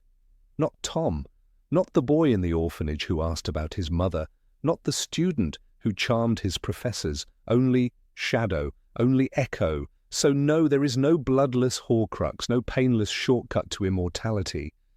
But perhaps in that certainty there is something strangely comforting, because it means that no matter how powerful the darkness becomes, it still must pay a price. It still must commit the one act that cannot be undone. And that as long as life requires love and sacrifice, evil cannot win without consequence. As Harry stood over Voldemort's lifeless body, surrounded by the silence of a broken war. He knew this. Life had won. Not because of stronger spells or better wands, but because he had chosen wholeness. He had chosen to feel the pain, to bear the grief, and to never, never split his soul.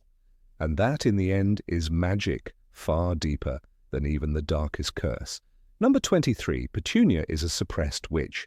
Petunia Evans was not born bitter. She was not born cruel, nor small-minded, nor obsessed with normality. She was born as the elder of 2 daughters to a pair of ordinary Muggle parents, respectable, kind people who thought nothing of magic and never expected it to enter their lives.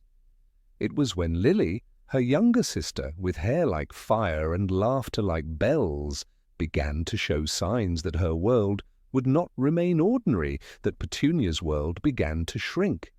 Lily could make flowers bloom in winter. She could jump from swings and float, just for a moment, longer than gravity allowed. And then one day a boy came out of the woods. A strange boy, ragged and sharp-eyed, who told Lily she was a witch. His name was Severus Snape. And that was the moment Petunia lost her sister to a world she herself could never follow.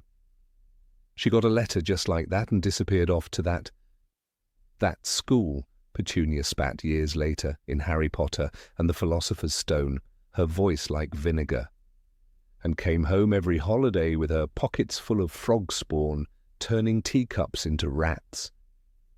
There was contempt in her words, but behind it, for those who listened closely, there was pain.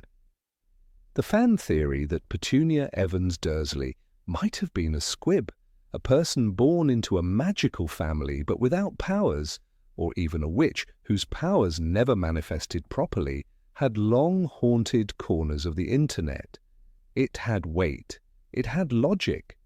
After all, how else could one explain how deeply she seemed to understand magic, how she could speak of Hogwarts and spells and cauldrons with such specificity, even decades after Lily's death? More than once, Petunia let slip details that no ordinary Muggle should know.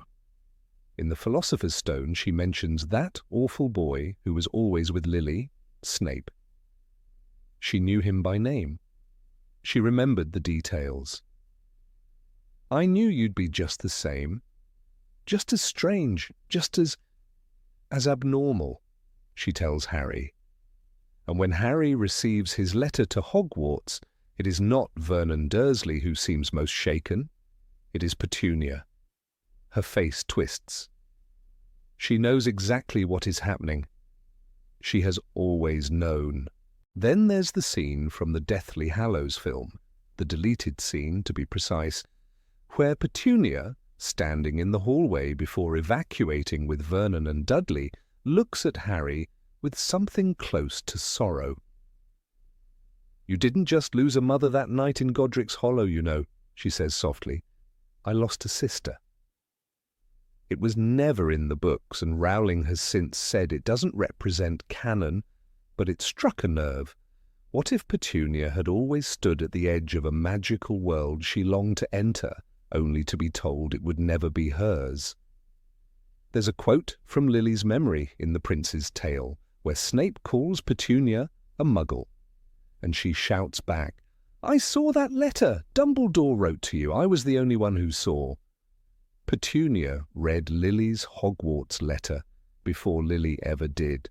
She read the signature, Albus Dumbledore, headmaster of a school Petunia was already dreaming about, and then she did something no child should have to do. She wrote her own letter she asked to come too. In Order of the Phoenix, Dumbledore mentions this letter. He tells Harry, "Your aunt wrote to me once. She begged me to let her come to Hogwarts. She was, of course, a Muggle, but she was desperate." Rowling later confirmed this letter in interviews, describing how Dumbledore had to gently reject the young Petunia's plea, explaining that Hogwarts could not accept those without magical ability. It was a refusal that shaped her entire life. Petunia's bitterness was not born of hatred for magic. It was born of love.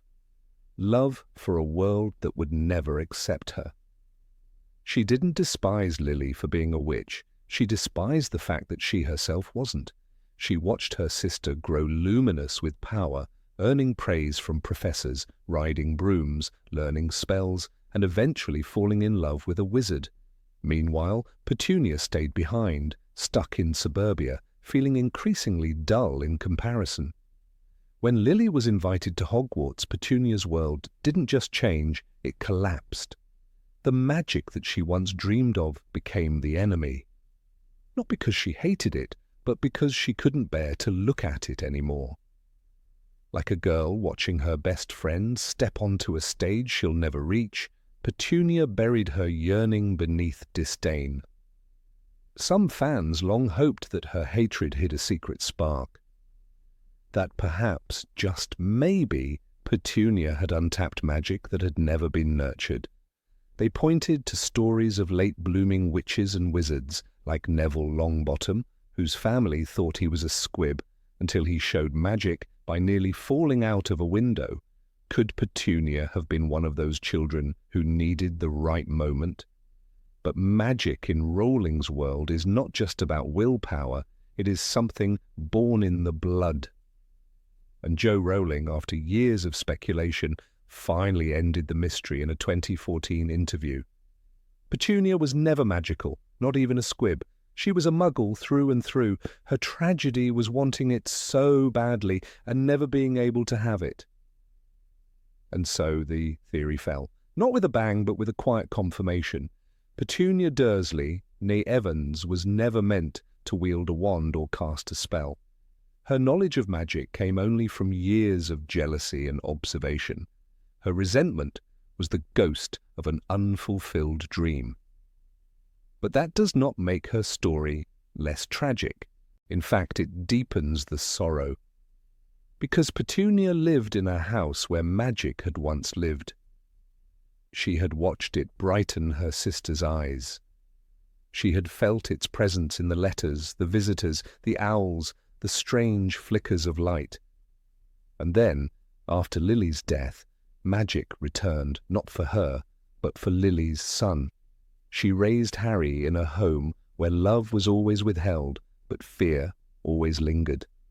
And some argue it wasn't just fear of him, but of what he represented. Every time Petunia saw Harry's eyes, she saw Lily.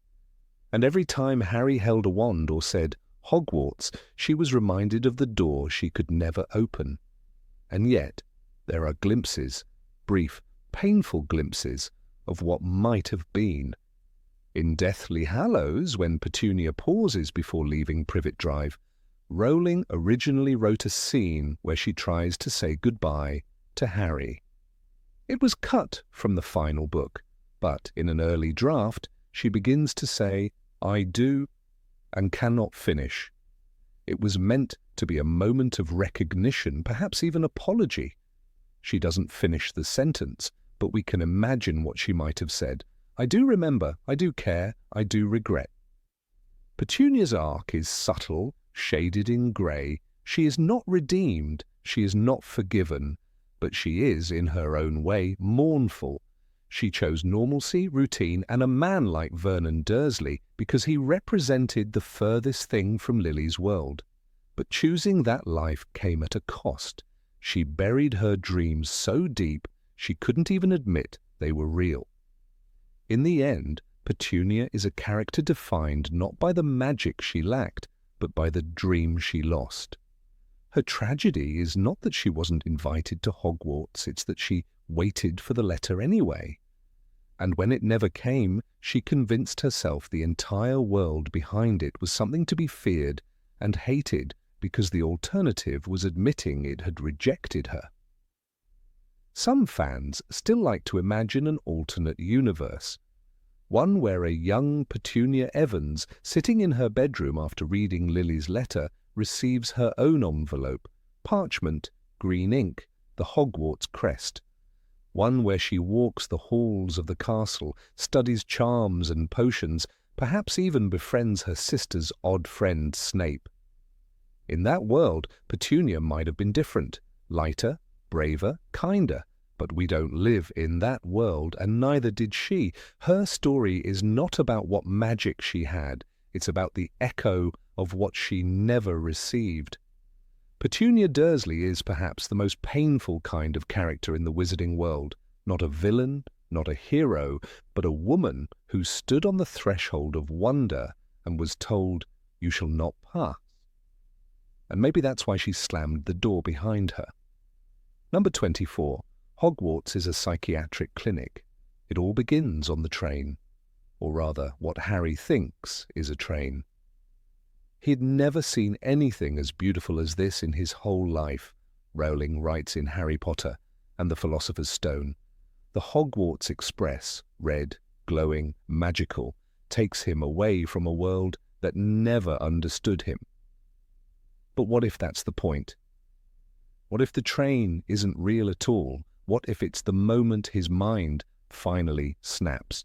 Some fans have gone far beyond traditional theories, proposing a deeply unsettling narrative.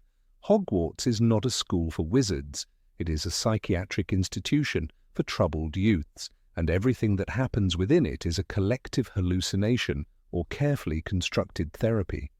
The Great Hall, the floating candles, the sorting hat, all become symbols of delusion, comfort, and desperate escapism. In this version, Harry isn't escaping the cupboard under the stairs. He's escaping the trauma of abuse by dissociating entirely. Let's talk about the isolation first. Hogwarts is almost completely cut off from the real world. You can't just walk up to it. The train to get there is invisible to most, and the school itself is hidden behind layers of enchantments, or, some would argue, psychological walls. To Muggles, it just looks like an old ruin with a sign over the entrance saying, "Keep out, dangerous," Hermione explains in Goblet of Fire. This idea aligns eerily well with how some psychiatric institutions appear to outsiders, foreboding, inaccessible, and purposefully obscure. Then there's the fact that no Muggle, no normal person, can see the magic. Even when it happens in front of them, it's always explained away.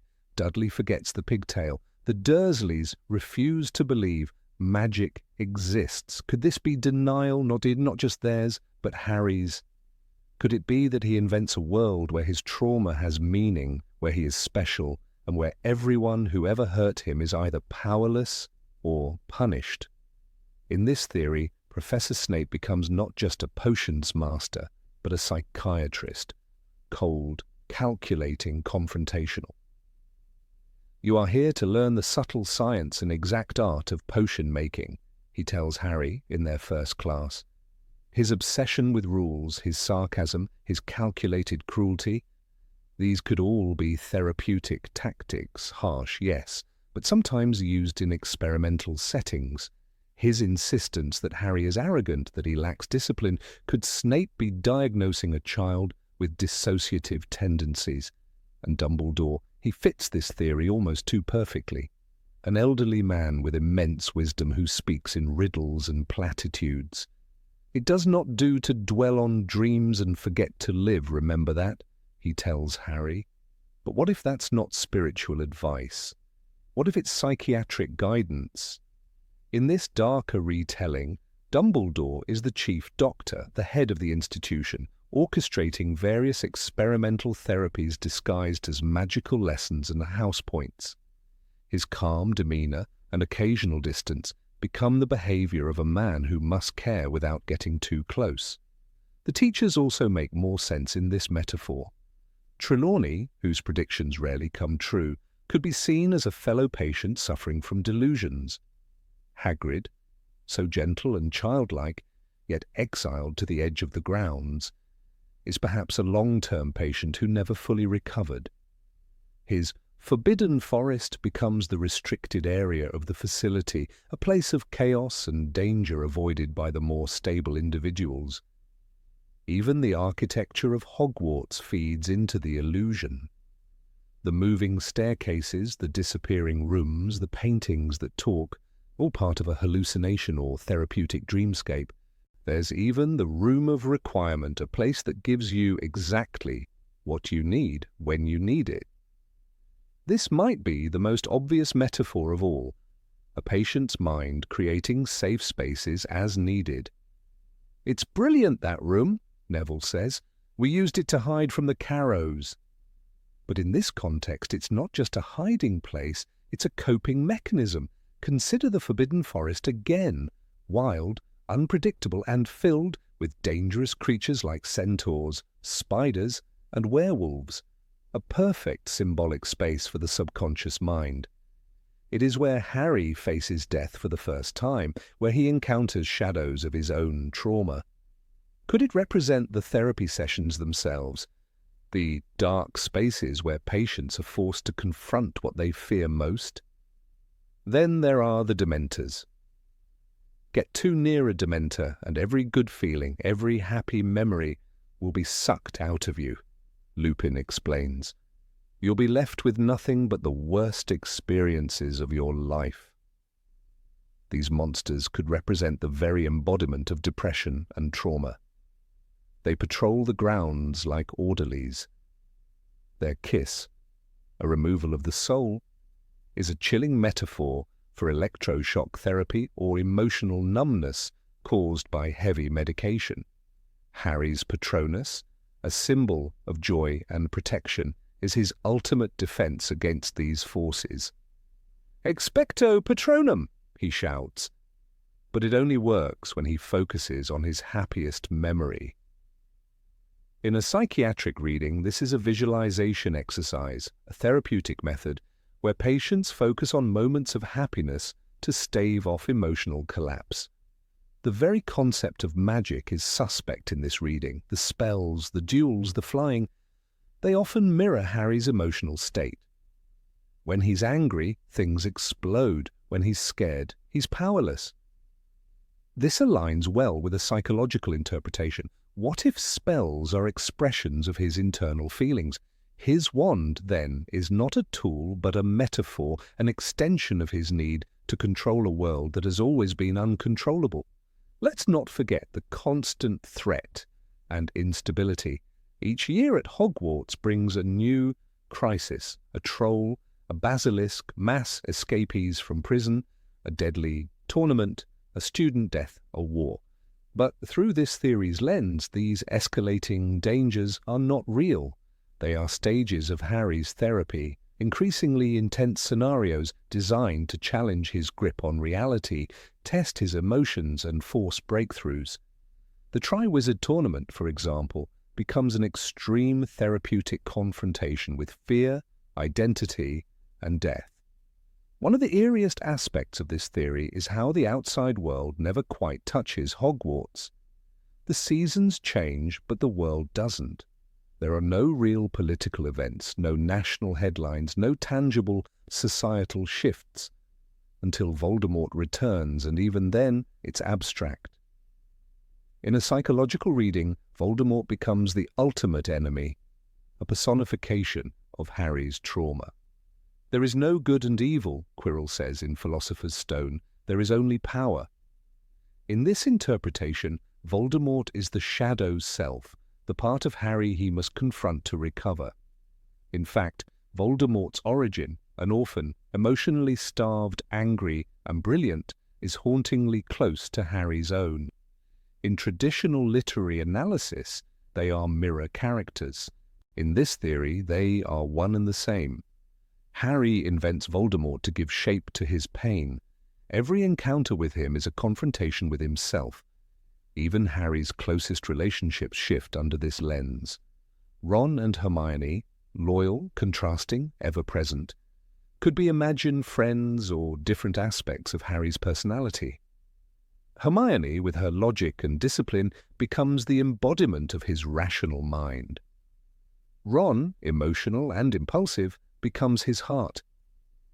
"You'll always be welcome here, Harry," Ron says in Half-Blood Prince. But what if Ron is just a comforting voice in Harry's head? Dobby, too, is strange in this light, a being desperate to serve, to save Harry, yet also self-destructive and obsessive. A fractured part of Harry's psyche? Perhaps. His death in Deathly Hallows is painfully symbolic. The loss of innocence, of that desperate need to be saved. The hospital reading also gives a chilling reinterpretation to the final book. When Harry walks into the forest to face Voldemort, he whispers, "I'm ready to die." It's a moment of acceptance or surrender. But what if this is the final stage of therapy? A near-death experience in which Harry chooses to let go of his trauma. And what does he find there? Not fire or punishment, but a white train station with Dumbledore waiting. Is this real, or has this been happening inside my head? Harry asks. Of course it is happening inside your head, Harry, but why on earth should that mean that it is not real? Rowling included this moment intentionally, perhaps to comment on the power of imagination. But in this theory it becomes the most damning clue of all. The entire series, the magic, the friendships, the battles, is inside Harry's mind. And Dumbledore, the psychiatrist, grants him closure with those words. Some online fan communities even go so far as to cast other characters in clinical roles. Madame Pomfrey becomes the institution's head nurse, the fat lady in the portrait, a security system. Peeves, the poltergeist, is the manifestation of chaotic emotion. Suppressed rage, glee, mania. The Marauder's map, which reveals everyone's location, becomes a metaphor for surveillance, the constant monitoring of a psychiatric facility. But perhaps the most unsettling element is the idea that Harry never leaves. In the books, he returns to the Muggle world each summer. But if those returns are imagined, brief windows of lucidity or denial, then the final departure from Hogwarts at the end of Book 7 is not freedom, but resignation. He has accepted this reality. Rowling, of course, has dismissed this theory. It's fiction, she said. Hogwarts is a real school for wizards, not a metaphor for a clinic. She has every right to defend her creation, and perhaps, in her telling, the magic is real. But literature has always belonged to its readers as much as its authors. The theory that Hogwarts is a psychiatric hospital is not just provocative. It is deeply human. It asks, what do we see in the stories we love? Escape, healing, reflection? Maybe all of them. Maybe, like Harry, we too are looking for a place where the world finally makes sense. And sometimes, when that place feels too good to be real, we start to wonder, what if it isn't? Number 25. Filch became a squib due to a magical accident. Argus Filch prowled the halls of Hogwarts with the patience of a predator and the bitterness of a man scorned by fate. With a mop in hand and Mrs. Norris at his heels, he seemed less a caretaker and more a shadow clinging to the edges of the magical world. Yet for all his menacing presence and simmering resentment, he remained a figure of pity. A squib, born to a magical family, but with no magic of his own. That, at least, is what J.K. Rowling officially stated on Pottermore. "Filch is a squib by birth," she wrote. "He was born to a wizarding family, but without magic. It is not the result of any incident or experiment." That should have closed the door on speculation. And yet, the door remains ajar. There is something about Filch that doesn't quite fit. He doesn't merely lack magic. He seems to crave it, obsess over it, and at times behave as if he almost feels it. There's a madness in his eyes when he discusses punishment, a zeal in his voice when he speaks of chains and manacles hanging in his office. But it's not sadism alone that drives him. It's envy. Deep, consuming envy. And that envy, according to a persistent fan theory, has roots in tragedy. Filch was not born a squib, he became one. Let us begin with the most tangible piece of evidence, the letter Harry finds in Harry Potter and the Chamber of Secrets. Quick spell, it reads in bold lettering. It's a correspondence from a company promising magical instruction to those struggling with spells, a kind of remedial program for witches and wizards who fear they've been left behind. The fact that Filch is enrolled in such a program and hides it with the desperation of a man guarding a secret is telling. If he were a Squib by birth, why would he still, after all these years, pursue magic? Why would he harbour the delusion that a correspondence course could change the unchangeable? Harry bent quickly and picked up the envelope. It was addressed to Mr. Argus Filch, Hogwarts School of Witchcraft and Wizardry.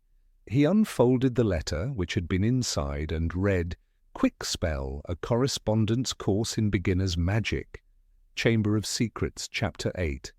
The existence of this letter alone is not enough to prove the theory, but it raises questions, uncomfortable ones. If Filch truly accepted his Squib identity, why hide the letter?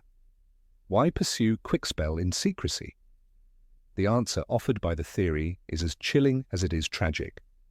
Filch does not accept it, because somewhere deep in his past he remembers a time when magic was within reach, and then taken from him.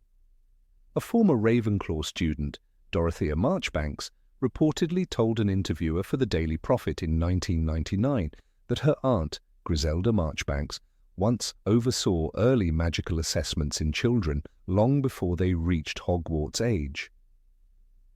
Argus was one of the strangest cases, Dorothea claimed. He showed some sparks, inconsistent but real, but by the time he was 10 they vanished entirely. The statement was never confirmed, and the article was buried under other more scandalous headlines of the day. Still it lingers in the footnotes of obscure magical forums, a ghost of a clue. Another fragment of evidence comes from Filch's uncanny relationship with Hogwarts itself. It's been said, mostly by students, that Filch has a kind of sixth sense about the school. He appears suddenly in places no one expected. He claims to feel when someone is sneaking about. "You're in trouble," he would growl, his squinting eyes narrowing. "I can smell mischief on your boots." Seamus Finnegan once recalled a night in third year when he and Dean Thomas were sneaking out under Harry's invisibility cloak. "We were halfway down the Charms corridor," Seamus said in a 2011 interview, "and Filch was just there. No lantern, no footsteps. It was like the castle told him we were coming." Perhaps it was Mrs. Norris, but the boys insisted the cat came after, not before. And more disturbingly, neither of them had made a sound. Could this be coincidence, or could it suggest that Filch still retains some subconscious magical perception? Dulled, damaged but present? The theory hinges on the idea that a magical experiment, likely unauthorized, possibly involving dark magic, was conducted on young Argus Filch. According to tales whispered in the Hogsmeade Inn, the Hog's Head, the name of the man behind the experiment was Bertram Bleakley, a disgraced former ministry researcher who believed magic could be artificially strengthened or unlocked through exposure to certain magical elements. His experiments were banned after 3 children suffered magical mutations. The files were sealed. But in one ministry memo that surfaced during the 2020 Freedom of Magical Information hearings, Bleakley is quoted as saying, "I believe the magical gift is not only hereditary, but mutable. It can be ripped open or torn away." Ripped open or torn away. The story goes that young Filch was exposed to an object Bleakley called a core mirror, an enchanted mirror designed to reflect not one's image, but one's magical potential. For some, it enhanced their gifts temporarily. For others, it broke them. One girl reportedly began screaming every time she saw her own reflection afterward. Another forgot her name.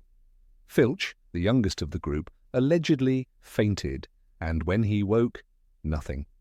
His parents, horrified, took him away and swore silence. Bleakley vanished from public view a year later. It would explain the desperate loneliness that clings to Filch like mildew. It would explain why he never speaks of his family. and it would explain the fury in his voice whenever he mentions students flaunting their wands like they were born with the right. Born with it, as he once might have been. Even Mrs. Norris seems oddly connected to this idea. She is not a normal cat. She moves with too much intelligence, understands commands no creature should. Filch once said, "She sees things I can't, or maybe things I used to." That remark, overheard by Parvati Patil during a detention, was brushed off as the ramblings of a lonely man. But what if it was more? What if Mrs. Norris serves as a magical anchor, not just a companion, but a surrogate sense? In The Half-Blood Prince, when the Marauder's map shows Draco slipping into the room of requirement, Filch appears at the precise moment Harry turns the corner. "I heard footsteps," Filch says, but Harry had used a silencing charm on his shoes. Did Filch hear them or feel them? What makes this theory so haunting is how little Filch ever shares. He clings to routine, to structure, to the echoing laws of punishment and order, but behind it there's the silence of someone who once hoped and lost. A student named Piers Thickness, older brother to the eventual Imperious Minister of Magic, remembered that when he was caught sneaking a dung bomb in 1965, Filch didn't yell. He took the boy's wand, turned it in his hand, and said, "I once had a wand. I remember what it felt like." Then he threw it into the nearest toilet. There's no official record that Argus Filch ever attended any wizarding school. No photo of him among past Hogwarts graduates, no wand registered to his name. He simply appears in the school records as caretaker sometime in the early 1960s with no explanation. Albus Dumbledore, known for hiring those with unusual pasts, never commented on the decision, but he also never replaced him. "Dumbledore trusts me," Filch said once during Order of the Phoenix. "He knows I keep the corridors clean of filth." Some took that as a joke, but in retrospect it sounds more like a man clinging to a purpose, because the alternative is to admit he doesn't belong. Then there are the stories of Filch's fits. Not temper tantrums, but moments when his body seems to lock up and his eyes roll back. Madame Pomfrey, the school nurse, mentioned once that Filch suffers from seizure-like episodes, though not medical and not magical. Something in between, she called them. Could they be remnants of that experiment? Fractures in a magical mind that was once whole? And what of the Forbidden Forest? Filch avoids it like a curse. When Hagrid once suggested he help escort students for detention, Filch refused. "I don't go near that place, not again." When asked what he meant, he slammed the door. Could the experiment that stole his magic have taken place there, in the dark heart of the forest where rules bend and magic mutates? There is a tragedy to Argus Filch that no broom closet or iron chain can hide. He is not simply bitter, he is broken. And whether born a squib or made one, his life is a portrait of loss, the kind that leaves scars without wounds. Rowling's denial of the theory on Pottermore seems clear-cut. "Filch is a squib by birth," she wrote. But she has denied fan theories before, only to later acknowledge their merit. And even if we take her at her word, even if Filch was born without magic, it does not mean he was born without hope. And it is hope, more than any quick-spell program or magical experiment, that defines the pain of his existence. Argus Filch is the man in the castle, but never of it. He scrubs the floors, but cannot float a feather. He lives surrounded by magic, not as a participant, but as a witness. A prisoner of memory, a relic of a time or a mistake that no one wants to speak of. And perhaps that silence is the clearest evidence of all. Number 26, Albus Severus, will become a dark wizard. The steam of the Hogwarts Express curled into the air, painting swirls against the clear September sky.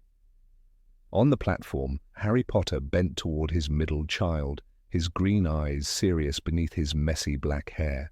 "You were named after 2 headmasters of Hogwarts," he told Albus, who was shrinking away from the attention. "One of them was a Slytherin, and he was probably the bravest man I ever knew." The words were meant to comfort. But as the train doors slid shut, and Albus disappeared among a crowd of black robes, a subtle unease spread through the fandom. A boy named for 2 of the most controversial figures in wizarding history. Could that possibly end well? From the very moment J.K. Rowling penned that epilogue in Harry Potter and the Deathly Hallows, readers began to question the fate of Albus Severus Potter.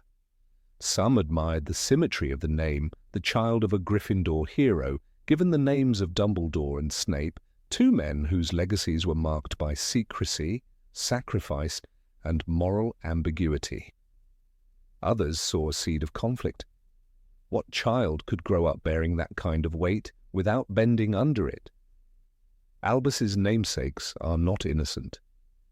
Albus Dumbledore, for all his wisdom, once dreamed of wizarding domination. For the greater good, he whispered to Gellert Grindelwald as they plotted a new world order. And Severus Snape, the man who killed Dumbledore himself, yet a man driven by bitterness, guilt, and a love that festered rather than healed, was never wholly free of darkness. To carry these names is not to carry light, it is to walk a tightrope between memory and shadow. Albus Severus is not Harry, and Rowling does not want him to be. In The Cursed Child, we see a boy unraveling in ways his father never did. From the start, Albus is alienated. The Sorting Hat places him in Slytherin, much to the shock of the Potter legacy. He does not fit, he does not excel.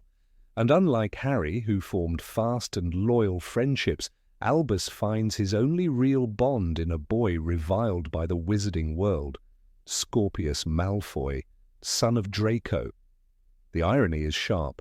The child of Harry Potter, saviour of the wizarding world, becomes best friends with the son of his father's old enemy. But there is a strange beauty in that bond. Albus and Scorpius, both cursed by their names and their fathers' pasts, find in each other a mirror of their own pain. Yet in this intimacy, darkness brews. They begin to rebel, to search for validation in all the wrong places. Albus's discontent festers into something desperate. In The Cursed Child, he attempts to change time itself, stealing a time turner and travelling back to the Triwizard Tournament to save Cedric Diggory. His reasoning is naive, almost childlike. He wants to fix a past he never lived, to do what his father couldn't, but his meddling unleashes catastrophic changes to the timeline. In one, Voldemort wins the war. In another, Cedric is humiliated and becomes a Death Eater. It is in this alternate future that something chilling happens. In the world where Harry is dead and Voldemort reigns, Albus never exists. But Delphi, a self-proclaimed daughter of Voldemort and Bellatrix Lestrange, tries to carve a new path, to ensure that Albus becomes the heir to darkness, not the child of a hero. She believes in a way that he is destined for it, and perhaps she is not alone. The fandom seized this thread and tugged. The idea of Albus Severus as a potential dark wizard took hold, not just because of Delphi's manipulation, but because of how naturally his character leaned into confusion and defiance. In many ways, Albus's story parallels Tom Riddle's. He is a lonely boy in Slytherin, misunderstood and burdened by a legacy he did not choose. He grows up in a shadow, not of an orphanage, but of a legend. His father's name is a double-edged sword. Albus tells Harry, "You don't know what it's like to be your son," and in those words lies a cavern of resentment. Harry may have defeated Voldemort, but he cannot defeat the alienation of fatherhood. He fails to connect with Albus. He fails to understand his quiet pain, his rejection of Hogwarts, of magic itself. "Sometimes," Albus whispers, "I wish you weren't my dad." A cut deeper than any curse. Could such a child, isolated and angry, become dangerous? Tom Riddle was once a boy with no love and no guidance. Albus Severus, though surrounded by family, is still adrift. The love is there, Ginny, James, Lily, but it does not reach him. He sinks into himself. He speaks less and schemes more. And when he meets Delphi, he is drawn to her like a moth to flame. She tells him things his father never did. She makes him feel seen. This vulnerability is a fertile ground for corruption. Delphi manipulates him masterfully. She plays on his guilt, his hunger for purpose. When she reveals her true identity, Albus is horrified, but not entirely surprised. It's as if some part of him expected the darkness to come. Harry, haunted by prophecy, once feared that he himself could become another Voldemort. "I think I'm going mad. I think I'm turning into him," he told Sirius in Order of the Phoenix. That fear was rooted in their similarities, both half-bloods, both orphans, both Parselmouths. But Harry had love, he had friends, he had Molly Weasley's embrace, and Hermione's logic, and Ron's loyalty. Albus has Scorpius, and thank Merlin for that. It is Scorpius who keeps him tethered. Scorpius, the boy thought to be Voldemort's son, turns out to be the true light. He jokes, he cries, he forgives. In every timeline they create, Scorpius chooses love over power. He is the reason Albus does not fall. And yet, the threat lingers, because darkness is not just external, it lives inside us. Delphi was imprisoned, the Time Turner destroyed, and timelines restored, but the scars remain. Albus still feels like an outsider. He still fears his own nature. When Harry apologizes, when he finally listens, there is healing, but not erasure. Rowling herself responded to the theory with a firm denial. Albus is a complicated boy like most teenagers, but there's no evil in him, she said. His journey is not to become Voldemort, but to become himself. But readers are not convinced. Rowling also said Dumbledore was dead, and we all know how that turned out. Stories are living things. They grow beyond their authors. And the image of Albus Severus one day donning dark robes and stepping into a dimly lit chamber, casting spells his father never dared, that image is too compelling to ignore. It is not that we want him to be evil, it is that we recognize how easy it would be. Imagine the moment. The ministry lies in ruins, the auras defeated, and at the heart of it all, a calm voice rises from the shadows. "This is not vengeance," Albus says, "it's justice." His wand is steady. His eyes carry grief, not glee. He is not Voldemort, he is something colder, more measured. A child who grew up with too much history and not enough truth. Or perhaps it is subtler. Perhaps Albus does not become a dark wizard, but a morally grey one. One who believes in breaking rules to fix a broken system. One who, like Dumbledore, keeps secrets for what he believes is the greater good. The question is not whether he is evil, but whether he still believes in right and wrong at all. Because names are not destiny, and yet they shape us. To be named for Albus and Severus is to carry both wisdom and pain, bravery and betrayal. If Albus Severus learns anything from his namesakes, it is that choices matter more than blood. But what if his choice one day is to walk away from the light? In a quiet scene at the end of The Cursed Child, Harry and Albus sit together on a hillside. The past is behind them, for now. "You're a good person, Albus," Harry says, and the boy smiles, but his eyes flicker toward the horizon, where the sun is setting behind the forbidden forest. The future, still unwritten, waits. And we are left to wonder. What do you think, reader? Will the boy who bears the names of two of Hogwarts' most haunted souls forge a new path, or repeat the mistakes of history? The shadows know, and they are watching. Number 27, House Elves are descendants of an ancient magical race.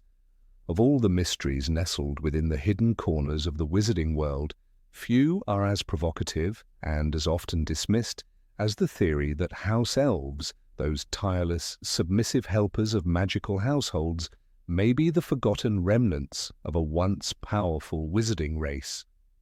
A theory both fringe and fascinating, it challenges everything wizards have told themselves about their world, their history, and their relationship with magic itself. It begins, as so many wizarding mysteries do, at Hogwarts School of Witchcraft and Wizardry.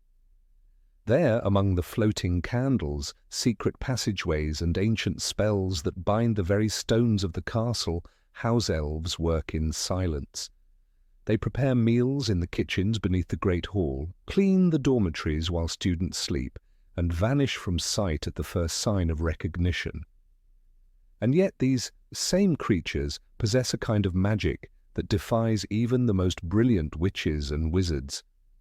As Hermione Granger pointed out with increasing frustration during her years at Hogwarts, they can apparate inside the school. No wizard can do that. This isn't merely a question of magical capability, it's a question of legacy. For if house elves wield a form of magic that operates beyond the constraints of wizarding law, then where did they learn it? How did they evolve to command such unique powers in such a specific way? The prevailing explanation among magical scholars is vague and unsatisfying. It's simply elf magic, Professor Flitwick once remarked with a shrug. A different branch of magic entirely. But different is not the same as lesser, and therein lies the heart of the theory. The idea that house elves are the descendants of an ancient, long-forgotten magical civilization was first proposed, not by a Hogwarts scholar, but by a quietly eccentric, unspeakable named Myra Greystone. Working in the Department of Mysteries in the late 19th century, Greystone compiled a now-restricted document titled The Forgotten Folk, a study of suppressed magical histories, where she argued that the elves' unique brand of magic bore striking similarities to ancient pre-wizard runes discovered beneath the catacombs of Azrak, a sunken magical city referenced in only one surviving scroll from the age of Merlin. Greystone was silenced swiftly. Her manuscript was confiscated, and she was transferred to the Department of Magical Sanitation, a euphemism, many believe, for permanent exile. But whispers of her work survived, passed from scholar to scholar, like an illicit spell. One of those who read it in secret was Bathilda Bagshot, author of A History of Magic, though the theory was notably absent from her published work. In a private letter to a young Albus Dumbledore, she wrote, "There is more to the elves than we are permitted to know. Their magic sings in ways our spells do not." Supporters of the theory point to the behavior of the elves themselves. Consider Kreacher, the aged and bitter elf of the Black family. His speech is broken, his demeanor servile, but even he remembers the old ways. He reveres bloodlines, protects relics, and reacts with fury when certain rules of conduct are breached. Is this not the behavior of someone clinging to fragments of a forgotten culture? When Harry Potter won Kreacher's loyalty through respect, not command, Kreacher's transformation was startling. "Master Regulus was kind to Kreacher," he whispered. "He trusted Kreacher with a secret." These are not the words of a mere servant. They are the memories of a people who once kept their own secrets, practiced their own rites. And then there is Dobby.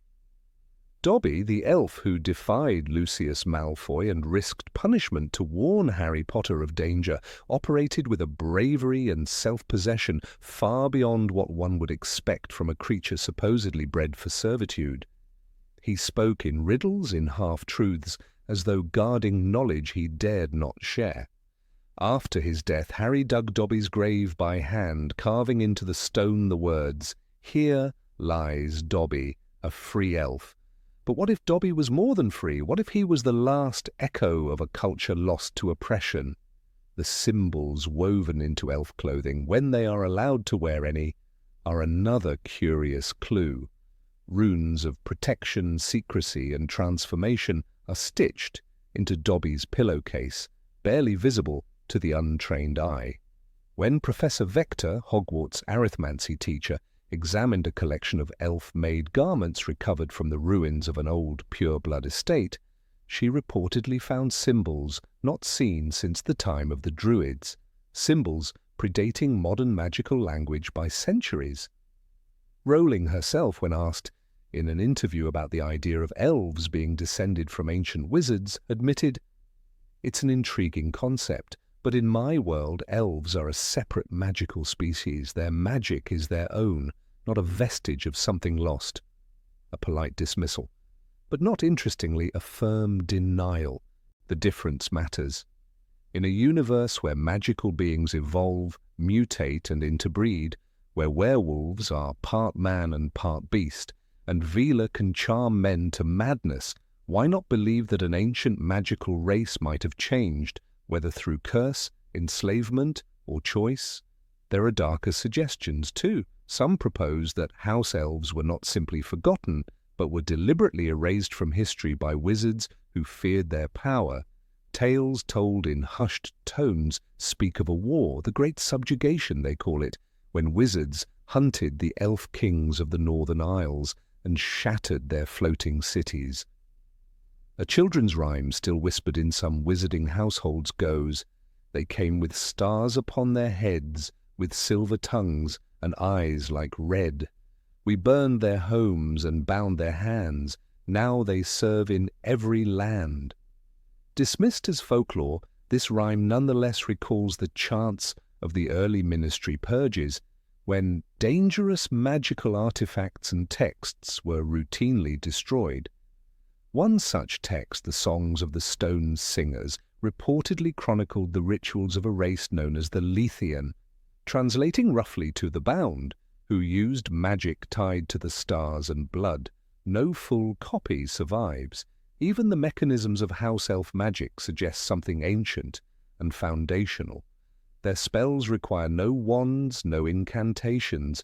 They conjure objects, vanish through barriers, and manipulate physical space with a thought. When asked how he moved through the enchantments of Malfoy Manor, Dobby said only, "Elf magic is different. We is not needing permission." Different, but not weaker. Perhaps the most damning evidence comes not from books, but from memory. In The Half-Blood Prince, Dumbledore warns Harry, "It is the unknown we fear. When we look upon death and darkness, nothing more." But he might as well have spoken of history. Wizards fear what they have forgotten, and so they bury it. They bury it beneath shame, beneath silence, beneath castles where house elves labor unseen. In truth, few witches or wizards know how house elves reproduce, or even where they are born. No hospital has ever recorded a house elf birth. No graveyard lists their names. They simply appear, assigned, passed down like heirlooms or inheritances. And what kind of species propagates entirely through servitude unless they are bound by something more than biology? Hermione Granger, ever the champion of justice, formed SPEW to fight for elf rights. But even she never imagined that her cause might be deeper than social reform. It might be a quest to restore a people to their former dignity. In the Department for the Regulation and Control of Magical Creatures, the sub-office dealing with elves is laughably underfunded. Why? Because no one wants to ask the question, what if these creatures were once our equals or our betters? Consider Winky, the dismissed elf of the Crouch family. Her grief is not merely about unemployment. She drinks, she sobs, she speaks of honor and disgrace. "Winky is not a bad elf," she cries. "Winky is a good elf." Her language echoes that of a fallen noble, not a disgraced servant.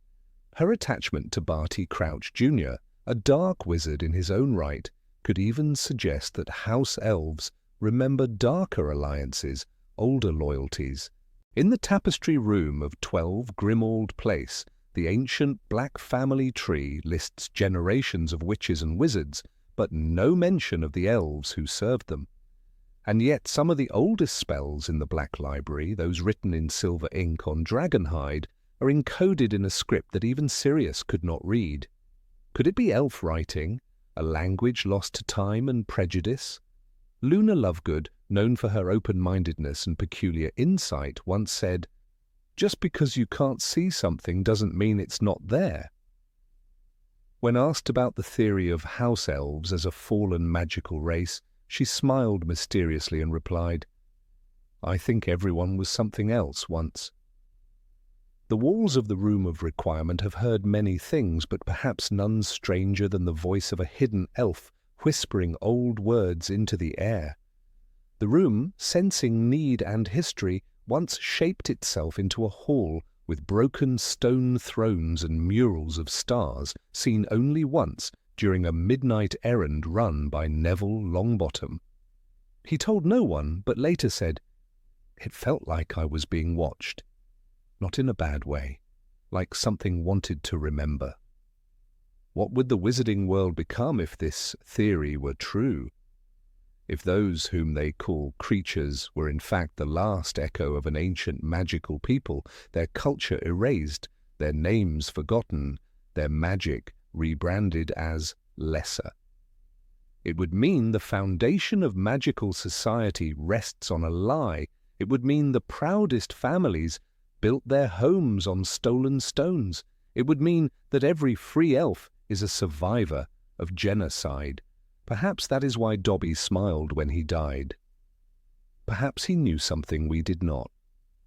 Something that history had tried to bury, but magic, real magic, had kept alive. In the end, his grave may not mark the resting place of a servant, but the tomb of a prince. Or, if you dare to believe it, the last heir of a kingdom the world forgot. Would you still call him a house elf? Or would you, finally, call him by his true name? Number 28, the moaning Myrtle, is a ghost of prophecy. Of all the ghosts that roam the stone corridors of Hogwarts, none lingers quite like moaning Myrtle. Her presence, often accompanied by sorrowful wails and an unforgiving cascade of bathroom water, has long been dismissed as a tragic footnote in the school's history. But as fans have rewatched and reread, some have begun to ask, what if there's more to Myrtle than just a broken heart and shattered glasses? What if, instead of being merely a symbol of teenage anguish, she is a vessel, a conduit perhaps for fate itself? When Harry first meets Myrtle in the Chamber of Secrets, her appearance is both comic and eerie. She floats above a toilet, offended by even the gentlest intrusion. But almost immediately, she becomes relevant to the central mystery. The entrance to the Chamber of Secrets, the ancient horror that once terrified Hogwarts, is in her bathroom. "Oh, it was dreadful," she tells Harry, describing her death. "It happened right in here. I died in this very cubicle. I remember it so well. I'd hidden because Olive Hornby was teasing me about my glasses. But how convenient, how unnaturally perfect, that her death site becomes the epicenter of one of Hogwarts' greatest crises. It was Myrtle who gave Harry the information that the creature who killed her had yellow eyes." "All I saw were these big yellow eyes," she said, shivering. "Near the sink." That detail, dismissed by many, would later be essential in identifying the basilisk. Without her account, the timeline of events might never have aligned. She didn't just witness the horror, she framed it. Not out of a desire to help, necessarily, but because she couldn't help but be part of the story. In the same book, it's Myrtle again who reveals the physical entrance to the chamber, accidentally, of course, with characteristic spite. "I remember seeing a pair of great big yellow eyes. Right before I died," she insists. She describes how she saw a boy speaking a funny language just before the snake emerged. That boy was Tom Riddle. Once more, Myrtle stands on the edge of prophecy, a witness to the moment Voldemort first flexed his dark potential. What other ghost has such a resume? But Myrtle's relevance doesn't end there. In the Goblet of Fire, Myrtle appears again, and this time she helps Harry in one of the most pivotal tasks of the Triwizard Tournament. Harry is stuck trying to solve the egg's riddle.